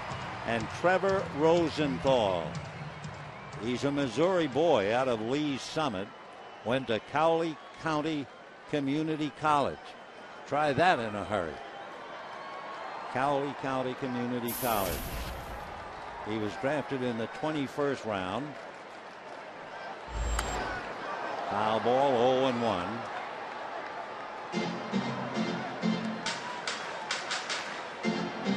Andre hitting .288, 18 home runs, 82 runs batted in. Rosenthal is 6'2", 190. Just 22 years old. 1-1. His fastball, they say heavy sinker, anywhere from 90 to 95. He also has a slider and a changeup. 1 ball and 1 strike from Lee's Summit, Missouri. Ball 2. Joe Kelly went 5 innings, allowed 3 runs, 4 hits, walked 2, struck out a couple, gave up a double to Gonzalez for the run, and then the 2-run home run to Ethier. So Joe goes the required 5, could win or have nothing to do with it. That's a strike. Kelly, by the way, made 76 pitches before coming out.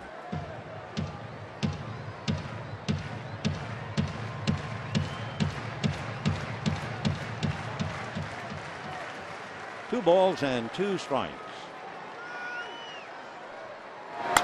And a ground ball up the middle, and the Dodgers have the tying run aboard. Up with it quickly is John Jay to hold Adrian to a single. Matt Kemp and then Gonzalez. So Andre Ethier a single, and the Dodgers trying to come alive here, down 4-3.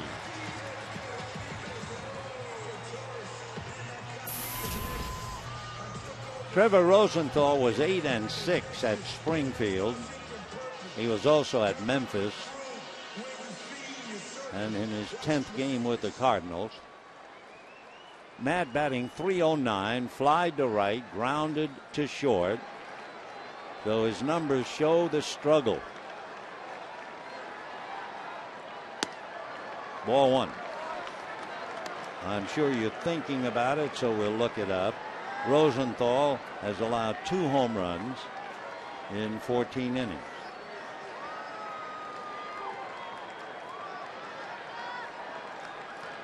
Ethier the tying run at first. Punto was the tying run leading off in the 5th inning, but Molina picked him off. As a fly ball, but playable. John Jay is there.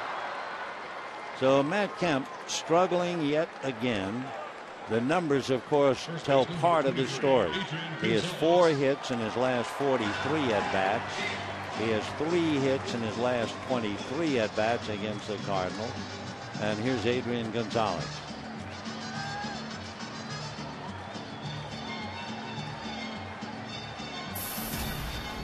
You know, and looking at Molina, who made that tremendous throw last night to get D. Gordon, and then the huge play to pick off Punto.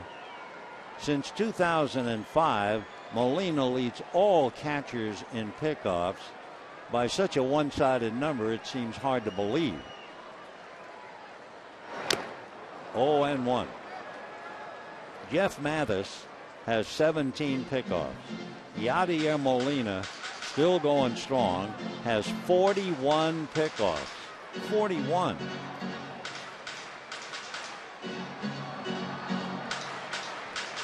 No balls and 1 strike to count.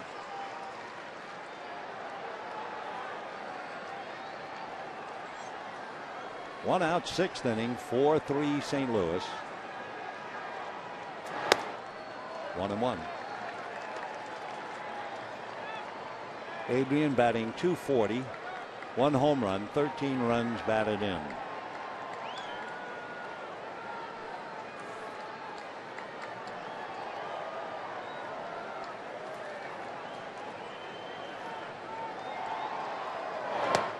Off the plate. 2-1 the count. Dodgers came home hoping to get well at home, but they have not gotten well. Since the All-Star break, the Dodgers are 11-18 at home. 2-1 to Gonzalez. 3-1. Down in the bullpen with Hanley Ramirez on deck, Edward Mojica, who pitched 1 inning last night, is throwing behind a somewhat edgy Trevor Rosenthal.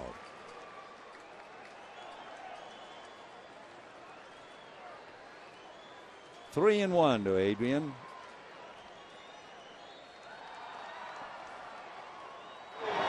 And popped up. Third baseman Freeze in foul ground. Makes the play. So 2 out, Ethier holding, and Hanley Ramirez coming up. Ramirez robbed of an extra base hit on a diving stop by Alan Craig, the first baseman, in the 2nd inning. And then last time up, broke his bat and got a base hit. Some final scores of importance. Philadelphia defeated the Astros 12-6, but the Brewers lost. The Mets beat the Brewers 7-3. Cubs beat the Pirates. The Pirates have just suddenly stopped dead. So Ramirez with a broken bat single, and ball 1. Hanley, of course, committing the error in the third inning instead of the third out, and that allowed Matt Holliday to get the extra at bat and hit a home run. That's the difference in the game. And did that hit him? Yes, it did. Kerwin Danley went down on his knees.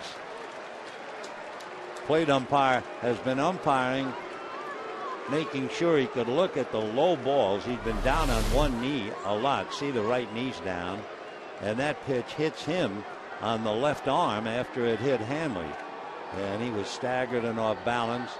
So Trevor Rosenthal looks pretty shaky, and we will see whether he stays in the game. Mike Matheny looks like he's bringing in a hook. His body language tells you that. Louis Cruz will be coming up, and we'll watch Mike.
Of the sixth.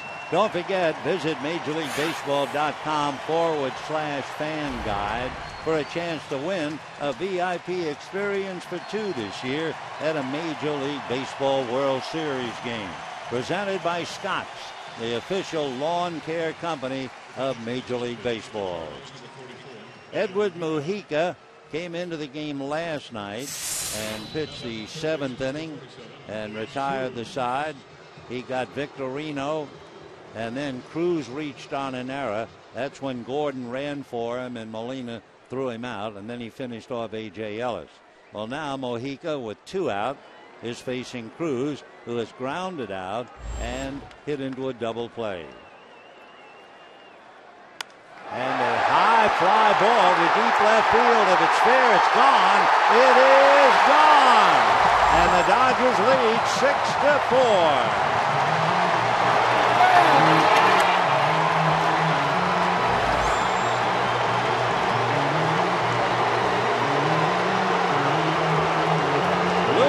Cruz, one of the big surprises of the year, robbed of a game-winning home run in Arizona, might have hit the game-winning home run tonight. One pitch by Edward Mujica, and Cruz took him out. For Luis Cruz, his fifth home run. He now has 33 runs batted in, and the Dodgers are out in front.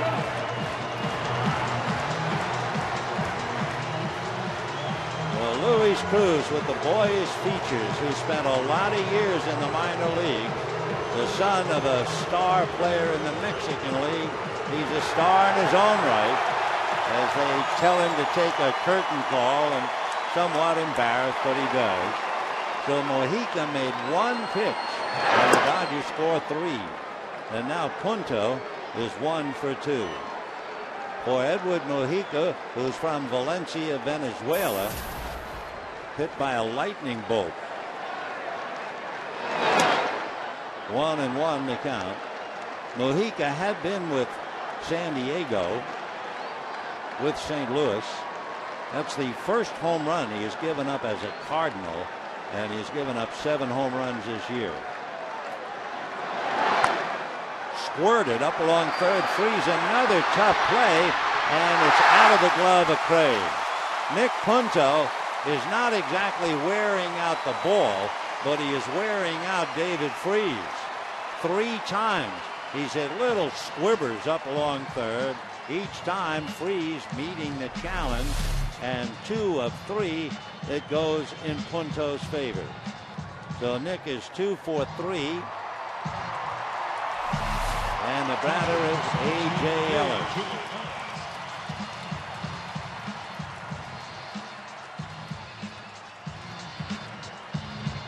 So Trevor Rosenthal, who gave up a base hit and a hit batter, gives up 2 of the 3. So he could stand to be the loser. And of course, for the moment, Luis Cruz, he certainly feels like a winner. Here's Ellis. Fouled away, 0-1.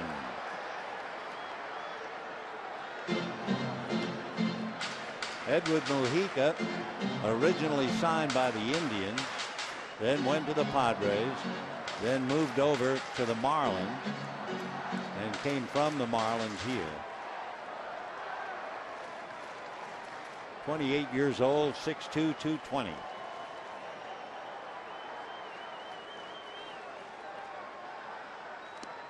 In the dirt, 1 ball and 1 strike.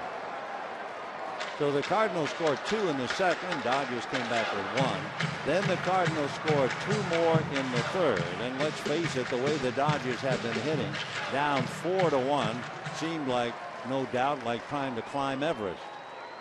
But they've done more than that. Not only scoring 5, they now have 6. 1-2. A.J. at the plate, and Mark Ellis on deck. 6 runs, 7 hits for the Dodgers. A 2-run home run by Andre Ethier, a 3-run home run by Luis Cruz.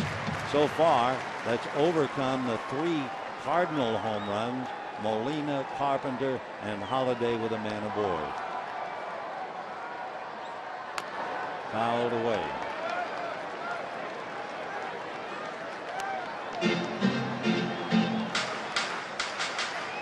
Interesting thing about Mojica as he works on A.J. Ellis.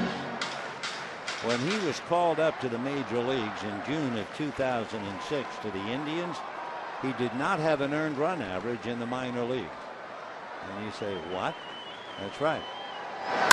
That's going to be a 1-hopper to short, the quick feed. That'll be that. Mojica came up 38 innings in the minors with a 0 ERA. And it's loud and clear. Ooh, as Luis hits it out, and the Dodgers lead 6-4.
Mexico comes up so far with the biggest hit of his career.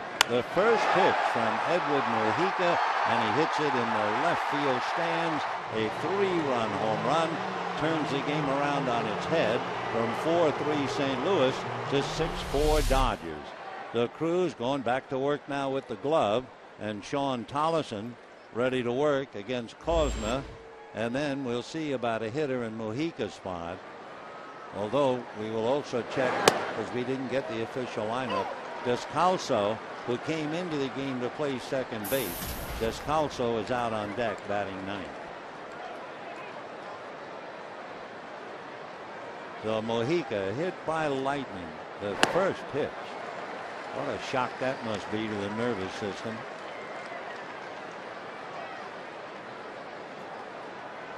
Kozma struck out, single to right.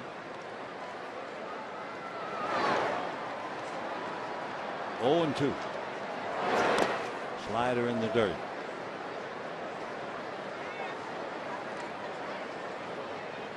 For the Dodgers, Capuano, Guerrier, and Tolleson. They used 5 pitchers last night. Game 2 of the 4-game series. Breaking ball, little dribbler. Adrian is there, picks it up, flips to Tolleson in time, and that'll do it for Kozma. 1 away here in the 7th. Say, when you think about it, what better way to end the regular season than for the Dodgers to meet their longtime rival from the Bay for the last 3 games. So be sure to be at Dodger Stadium October 1 through the 3rd. Go to Dodgers.com/tickets. And we'll all be here to have some fun before the regular season goes by the boards.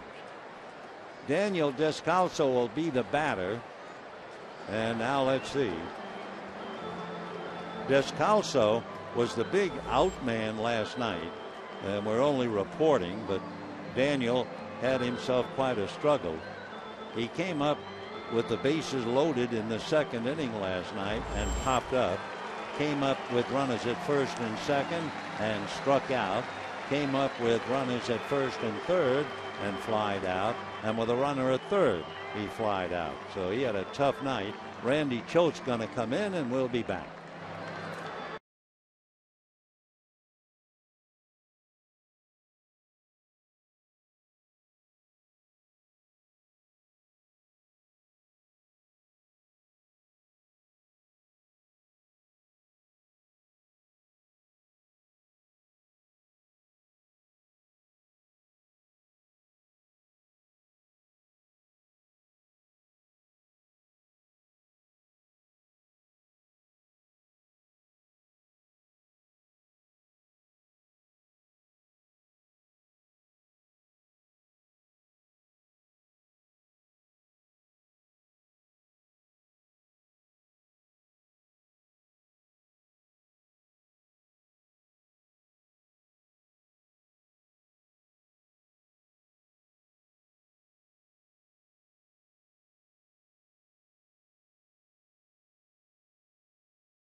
One away here in the 7th.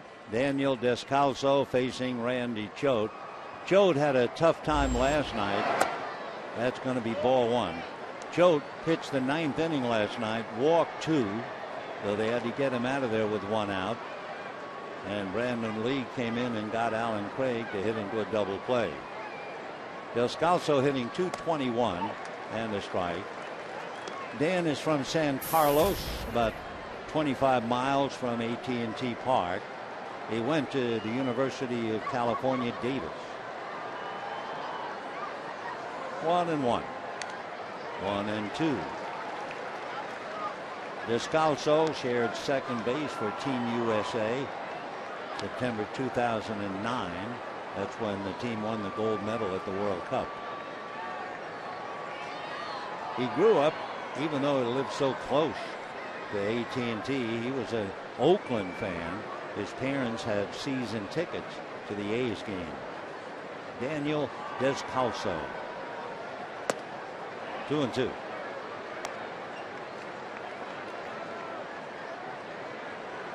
Descalso spent about 4 years in the minors. Came up for the Cardinals 2 years ago, with them again last year, and here he is this year. Little ground ball. Adrian Gonzalez to the bag. So 2 down here in the 7th inning, and the batter will be John Jay. Center fielder, number 19, John Jay. Last night, John Jay was the first man that Randy Choate faced, and he walked him. Jay last night went 0 for 4, and he is 0 for 3 tonight. So the leadoff man is 0 for 7, hitting .310. On deck, Carlos Beltran representing the possible tying run. Ball 1. Beltran has a double tonight, but they left him at third. There's a beach ball loose in right field, so timeout for the moment. Our specialist in retrieving beach balls will run it back out of play. 6 runs, 7 hits for the Dodgers, 4 runs, 6 hits for the Cardinals, and all we've had 5 home runs.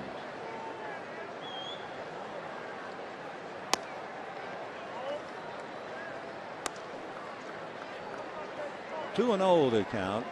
Luis Cruz right now standing in the spotlight, the potential hitter, and he'll join Ethier, who also hit one out with a man aboard. 2 and 0. That's in there.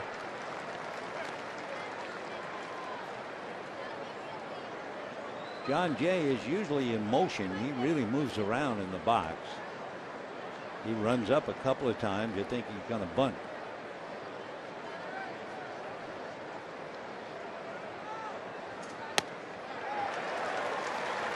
He has 4 home runs, 31 runs batted in. John Jay, he can go and get him in center field.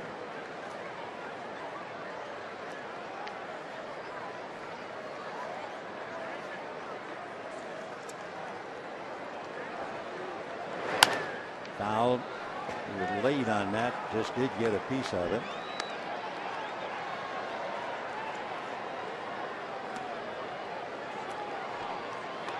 We're only in the 7th inning, so there's a lot of baseball left in this one.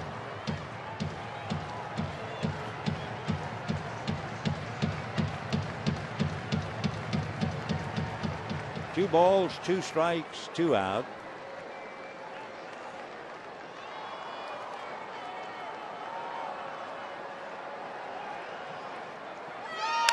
And sound like a cracked bat ground ball.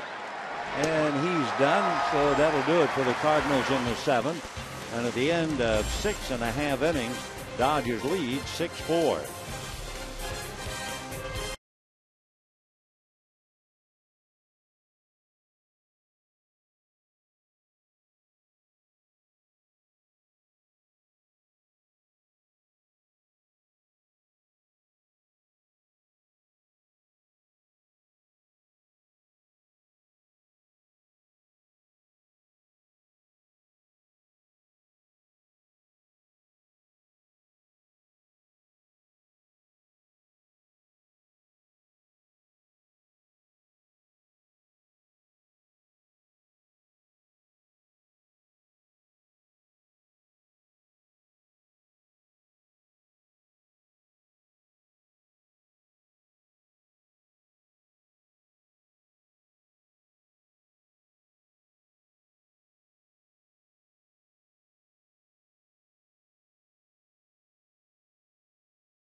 Take a look at the Dodger box score, and you can see Gonzalez, Ramirez, Cruz, Punto all getting aboard. That's where the action is, plus the one swing of the bat by Andre Ethier with a man aboard.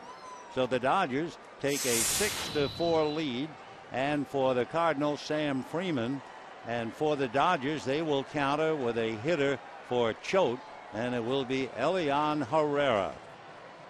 Sam Freeman is out of Gainesville, Texas. He looks taller. They say he's 5'11", 170, maybe because he's so lean. It makes him look taller than 5'11".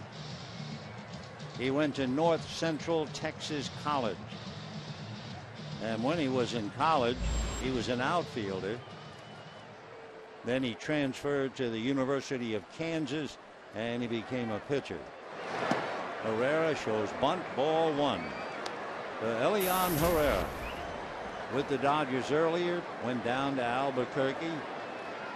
Elian from the Dominican, from San Pedro de Macorís, can play almost anywhere on the field.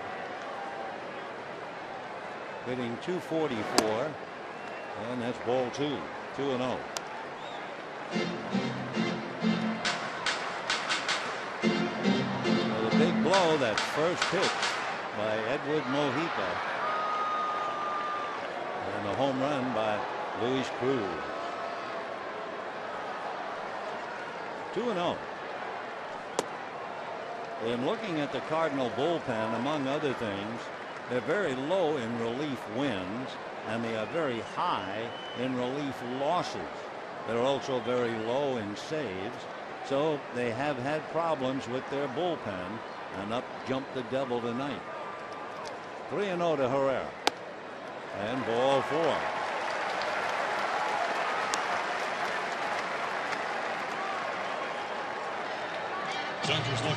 So Victorino will switch now and bat right-handed, and Herrera at first on the walk.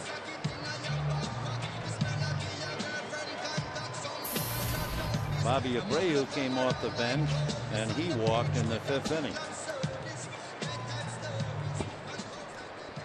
Victorino hit back to the box, walked. He was aboard when Ethier homered and flied to left. Time for the moment. 6 runs, 7 hits for the Dodgers, 4 runs, 6 hits for the Cardinals. Victor Marte begins to throw now in the Cardinal bullpen.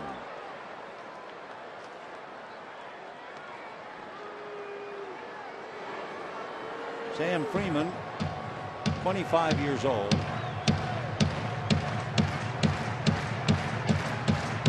Converted outfielder. Basically a fastball that has been clocked as high as 95. Big curveball and a changeup. Fastball, but it's off the plate. That was clocked at 94. 1 ball and no strikes.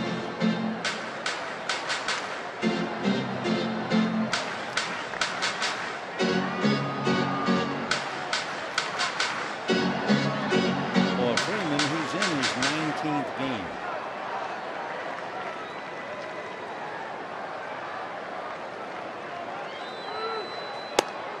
He has a little bit of a spring in his delivery, and Lilliquist is going to go out and talk to him. Kind of a bounce. That's part of his rhythm in getting the ball to the plate, but it might be causing him trouble because Freeman has walked 9 and struck out 14. That's not a good ratio. He's fighting it, and he's just walked a man here, and he's behind 2-0.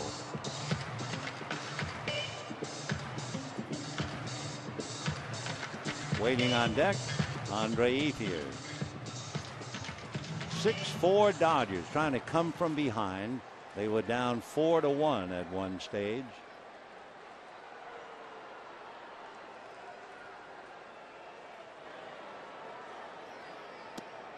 And a strike. 2-1.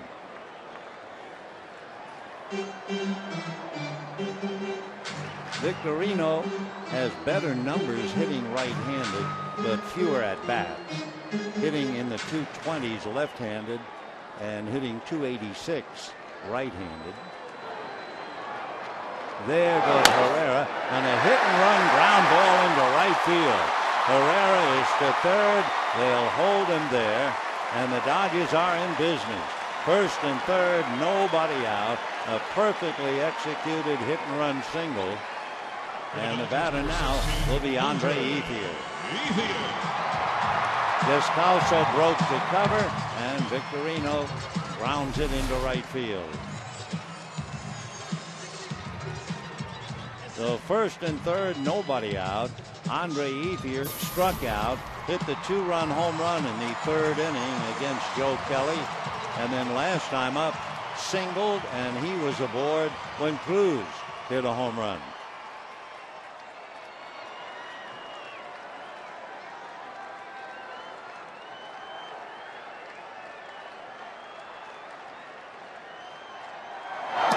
And a breaking ball strike, 0-1. That's the curveball. Fastball, curve, and change, nothing fancy. Young 25-year-old left-hander. Fourth Cardinal pitcher, Kelly, Rosenthal, Mujica, and Freeman. Fastball, a little low and inside.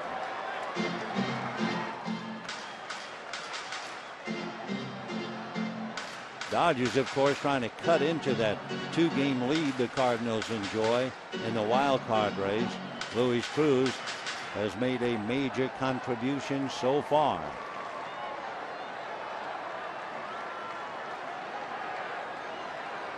One and one. Low fastball at 94. Well, we've all heard of the high fastball, but the high hard one. But in the big leagues now, you see a lot of low hard ones. Pretty good for a pitch at the knees at 94. 1-2 to Andre Ethier. There's a gap in right center. Jay leaning a little towards left center. Breaking ball got him. The fastball and then the curveball, and down goes Ethier. And now here comes Matt Kemp. Center fielder number 27. Big sweeping Matt breaking Kemp. ball. Matt Kemp will not face Freeman, I do not believe. Mike Matheny making a walkout. He's got Victor Marte down there in the pen, and he's going to be brought in, and we'll be right back.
Four catchers to win the Gold Glove 5 straight years.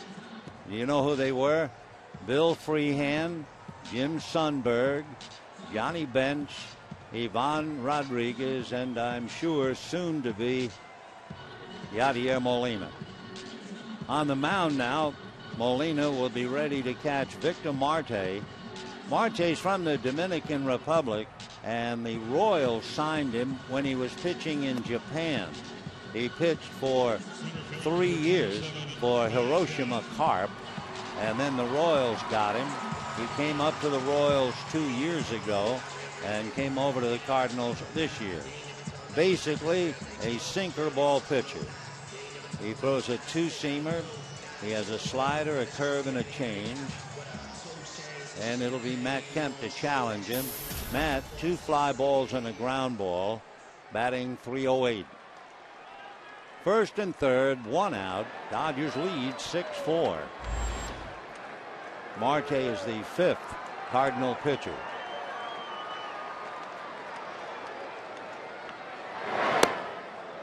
Ball 1.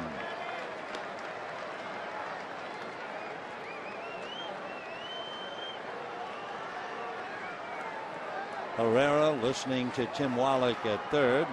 Victorino posing a problem for the Cardinals at first. Remember, Shane has stolen 33. 1 ball and no strikes.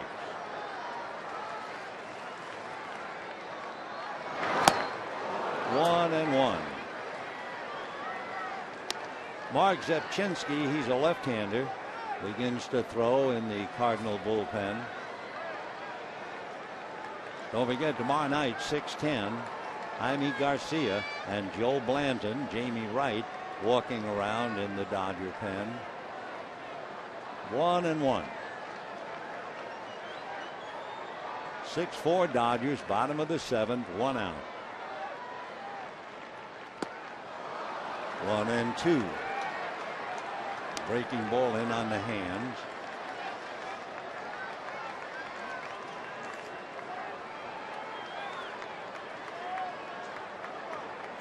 Marte 2 and 2, but his earned run average is 5.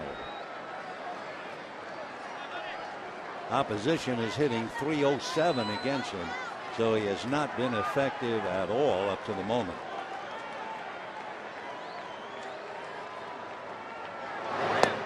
Two and 2. Marte is a big man, 6'2", and they say he checks in about 265.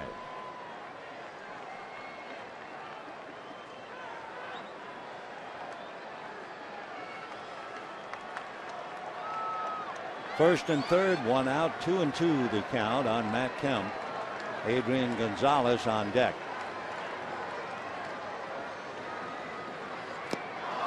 And Matt goes down swinging. Well, for Matt Kemp, the bottom has dropped out of his world ever since he crashed into the wall in Colorado. 0 for 4 tonight. So he's 4 for 44 and 3 for 24, and the struggle continues. Meanwhile, the struggle continues for Mike Matheny. It looks like he's going to the bullpen again. Yep, Marte got his man, and we'll be back.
season on Fox and TBS. The excitement begins October 5 with the wild card on TBS. And the Dodgers and Cardinals fighting for that second wild card. Well, we started with a local boy, Joe Kelly from Corona, and we come up with Mark Zepchinski. Forget about the R, and then it's not so hard. Mark Zepchinski, he was born in Yorba Linda, went to UC Riverside and was signed by the Blue Jays. Came up to the Cardinals last year, went to Cal State Fullerton. He shut them out in his senior year, a 3-hitter, and was signed by the Blue Jays in the 5th round. So Zepchinski going head-to-head with Adrian Gonzalez after Marte went after Kemp and struck him out on 5 pitches. Adrian Gonzalez doubled and scored a run, hit back to the box and fouled out. First and third, 2 out, 6-4 Dodgers, and ball 1. Adrian hitting .237, home run, 13 runs batted in. Zepchinski is a sinker baller, fastball, curve, slider, and a change.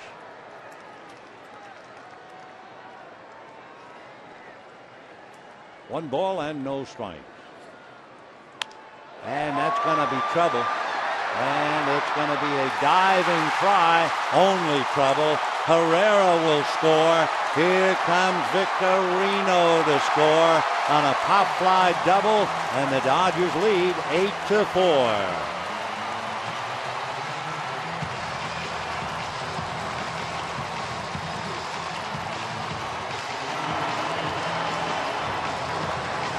So Adrian Gonzalez hits a little fly ball.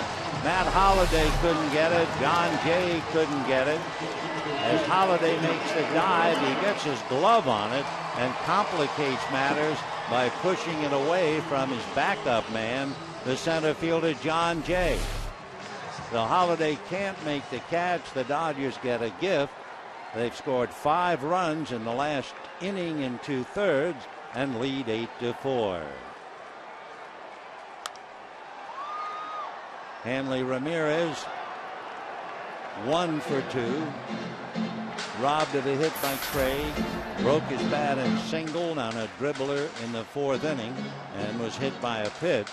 And then Cruz came up and hit the first pitch from Mojica for the big home run. Now the Dodgers have some breathing room. They lead by 4.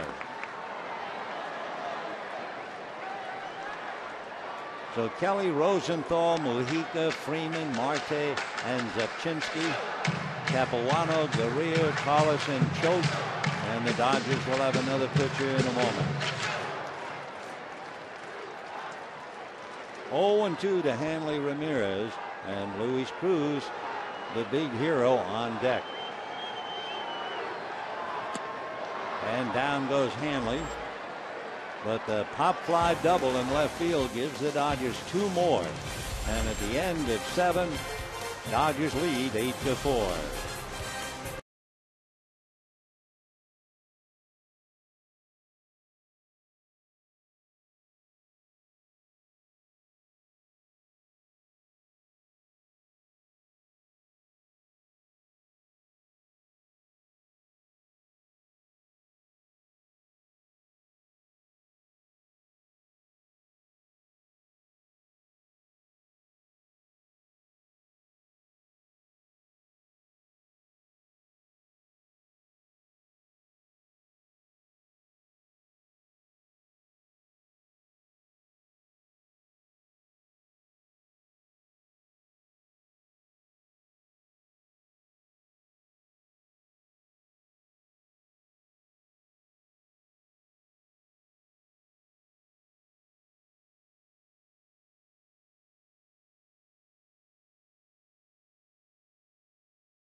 In the earlier going, the Dodgers went to the muscle. Andre Ethier hit his first home run of the night, his 18th of the year. And then later in the game, the big blow, Luis Cruz in the 6th inning, a 3-run home run that turned the game around from Cardinals 4-3 to the Dodgers 6-4. And then that fly ball to shallow left, and that cost the Cardinals dearly as the Dodgers picked up 2 more. Adrian Gonzalez picked up 2 more RBIs, and the Dodgers lead 8-4. Jamie Wright will now be the 5th Dodger pitcher. Jamie will be facing Carlos Beltran, Matt Holliday, and Alan Craig. Carlos flied to right, reached on the error by Ramirez. That was followed by Holliday's home run. And then in the 5th inning, Beltran doubled to left center, and they wasted the double as Holliday and Craig failed to pick him up. That's a strike, 0-1. Jamie Wright in working against the Cardinals. Beltran is just 1 for 11 against him.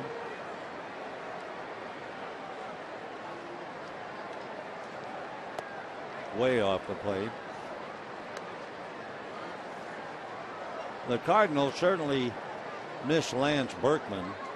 He only played 30 games, but he wasn't 100% anyway. And then Berkman went out for knee surgery, and he's lost for the remainder of the year.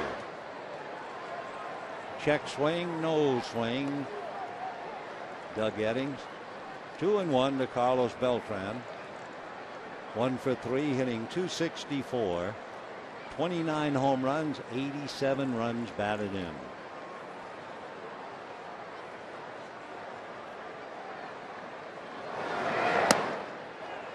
Ball 3.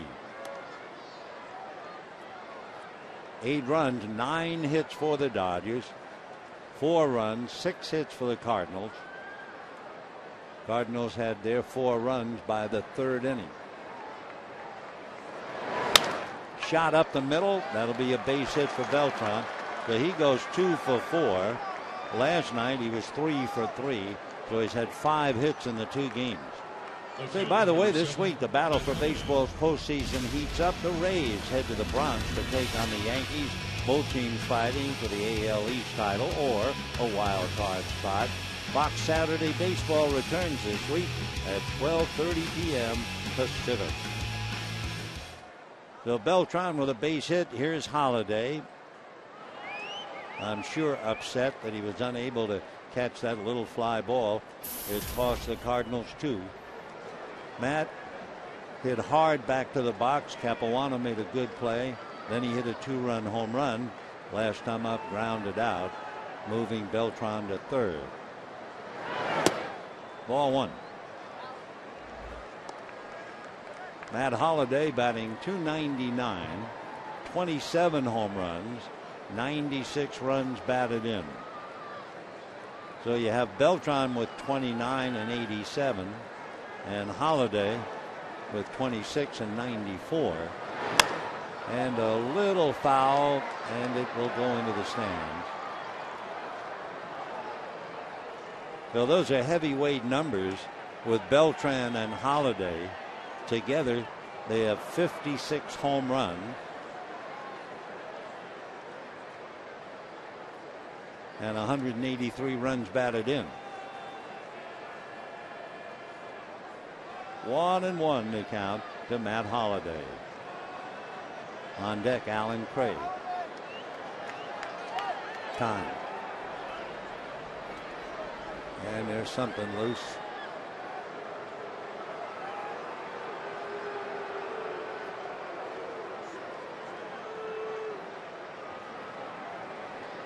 All right, there was a ball loose. I don't think it came out of the Cardinal bullpen. Maybe. Anyway, on the stands, and we're ready. 1 ball and 1 strike.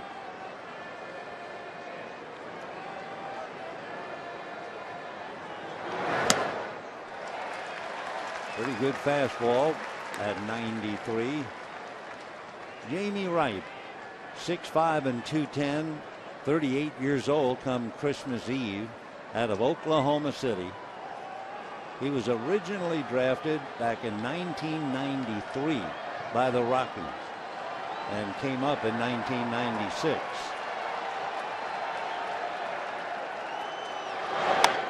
Slider, and Matt Holliday just did get a little bit of that. 1-2. That was a good pitch. Holliday and Wright going head to head.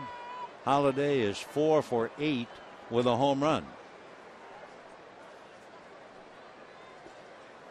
1-2.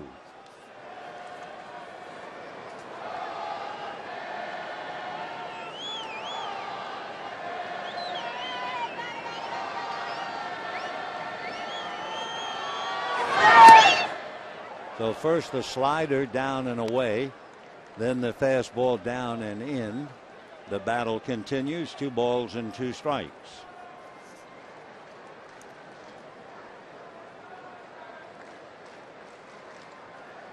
Cardinals led 4-1, then 4-3, and then the Dodgers have scored 5 runs in the last 2 innings. The big home run by Cruz and the gift double by Adrian Gonzalez. 2-2.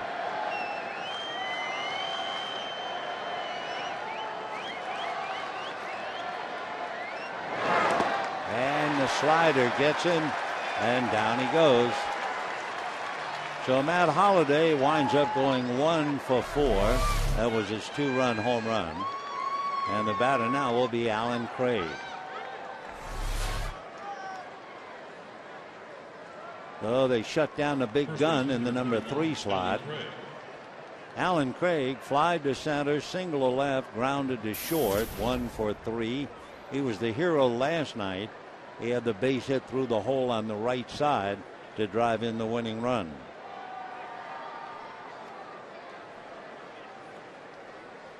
Eight to 4 in favor of the Dodgers. We're in the 8th inning. And breaking ball strike. 0-1.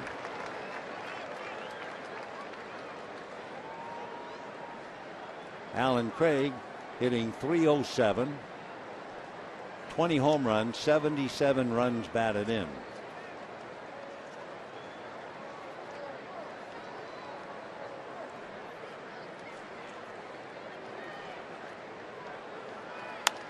Punches it on the ground. They'll get 1. They will easily get 2. So Jamie Wright gives up a single, strikes out Holliday. Craig hits into a double play, and we go to the bottom of the 8th, 8 to 4.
At this stage, you might just as well shift over and look at the wild card. The Giants are going to win their 82nd game tonight. They're leading 6-1 in the 9th inning. But it's the wild card that's really wild. Philadelphia won. So if the Dodgers win, they would be 1 back of the Cardinals, and the Phillies would be 3. Pittsburgh is playing poorly, but the Cardinals hearing footsteps from the Dodgers, and the Dodgers hearing footsteps from the Phillies. Should be a great finish. Fernando Salas. He's from Sonora, Mexico. Guatabampo. And a strike. Luis Cruz grounded out, hit into a double play, and then the big 3-run home run that he just crushed. 5 home runs, 34 runs batted in, hitting .299 off the plate. Fernando Salas is 27 years old, 6'2", 200, born and still lives in Mexico, Guatabampo in Sonora, Mexico. And a line drive to center, and Jay has to take it just as it was taken off. The Cruz continues to be a very tough out. 1 away. Second baseman number 7, Nick Punta. You also wonder about Salas and Mexico. He pitched in the Mexican League. He might very well have pitched against Cruz's father, and now he faced Luis. Basically, fastball, slider, changeup. Changeup he rarely shows. Might show it against Punto. And a high, lazy fly ball down the right field line. And Beltran comes to the stands, reaches over and makes a wonderful play and makes it look so easy. Boy, the great ones are effortless, aren't they? Coming over, takes one look at the stands, reaches out, thank you very much, take a little bow. Carlos Beltran. Quite a player the Cardinals have in right field. And with 2 down, A.J. Ellis. A.J. Ellis and Fernando Salas hooked up in a most dramatic moment. It was back on the 18th of May. Lance Berkman hit a home run in the top of the 9th inning to tie it up. And in the bottom of the 9th, the Dodgers loaded the bases, and Salas faced A.J. Ellis, and A.J. Ellis walked. So he had a walk-off, and the Dodgers won the ball game.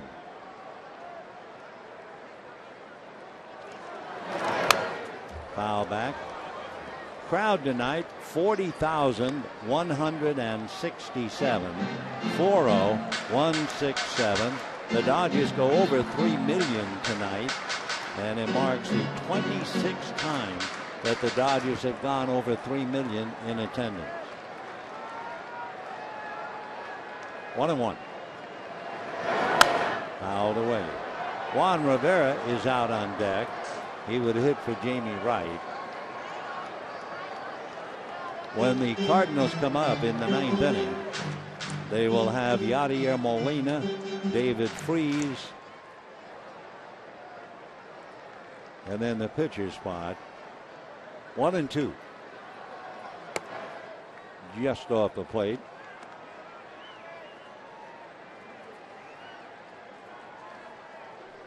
Two and two. Fernando, 6'2", 200-pounder.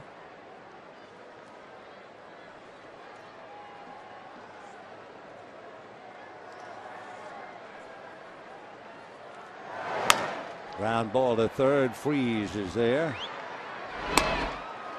So down go the Dodgers, 1-2-3 in the 8th inning. And here come the Cardinals in the 9th with the Dodgers leading 8-4.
into the ninth. Game 3 of the series tomorrow. Jaime Garcia and Joe Blandon, both of them coming in with fairly high earned run averages. And for Joe Blandon, trying to win his 10th, and Garcia trying to win his 5th. And then Sunday, the final game of the 4 games. Adam Wainwright definitely, but as we've mentioned twice, Clayton Kershaw becomes maybe the pitcher on Sunday. The hip bothered him, we understand. So the Dodgers cannot commit and say definitely Kershaw will pitch on Sunday. We'll have to wait and see. Yadier Molina homered, flied to left, and walked. That was a great at-bat he had in the 6th inning. Ball 1. Tollefson had 2 quick strikes on him, and 12 pitches later, Molina was at first base with a walk. We had mentioned he's very tough to strike out. Hitting .320. Ball 2. Molina has 19 home runs, 66 runs batted in. David Freese hitting back of him, and then we'll see about a pinch hitter. Brandon Lee out of Sacramento, lives in Honolulu. Interestingly enough, the high school is named St. Louis. He graduated from there in Honolulu. Brandon coming over from the Mariners, 29 years old. 2-1. A strike, 2-2. Talking about Molina and his ability to make contact, he's had about 500 plate appearances, and he has struck out 50 times, 10%. Pretty remarkable for a guy who has 19 home runs.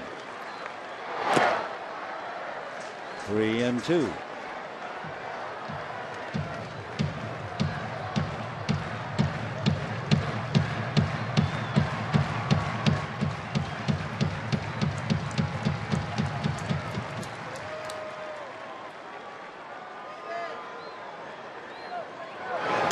And a cracked bat and a flare. Base hit. So Molina cracks the bat but gets himself a single to left. Celery stalk, and you can hear it up here. And now David Freese and Skip Schumacher is coming out on deck. So Molina, 2 hits and a walk. Hit number 1 surrendered by Lee. So 8 runs, 9 hits for the Dodgers. 4 runs, 8 hits for the Cardinals. Freese hitting .294, and another fellow with 19 home runs. There goes Molina on a strike. Dodgers defensive indifference, but it does take the force play away. No stolen base. 0-1 to David Freese, MVP of last year's World Series. He's had a sore ankle. And a chopper up the middle. It's grabbed by Ramirez, who throws to get him. Freese unable to run full tilt. Taking third is Molina, but that's 1 precious out. Your attention, please, for the Cardinals. Pinch hitting, number 55, Skip Schumacher. Skip Schumacher will bat for Salas. Skip in last night's game started at second base, had 2 singles, went 2 for 4. .292. He has Molina at third, 1 out. And ground ball to Hanley Ramirez. 2 down as Molina scores. So if nothing else, Schumacher gets a run batted in. And now let's see who it'll be. It'll be Adron Chambers. Attention, please, for the Cardinals. Pinch hitting, number 56, Adron Chambers. So Adron Chambers coming up, hitting for Cosma. It is 8-5 in favor of the Dodgers.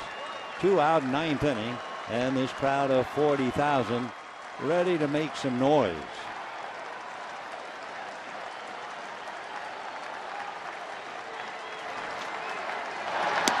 And a strike. Chambers hitting .256, came up from Memphis. He's from Pensacola, went to junior college in Pensacola. 5'10", 185, 1 ball and 1 strike. At Pensacola, he had 3 home runs. At Memphis, 3 home runs, 44 runs batted in.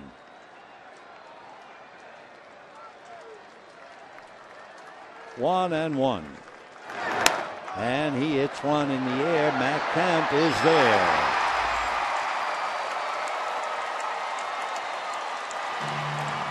So Chambers hits the ball reasonably well. Matt Kemp makes the catch. Luis Gonzalez getting some hugs along with Andre Ethier getting the hip bumps. Dodgers 8 runs, 9 hits and 1 error. For the Cardinals, 5 runs, 8 hits and no errors. Another chapter and a couple of more interesting chapters yet to come.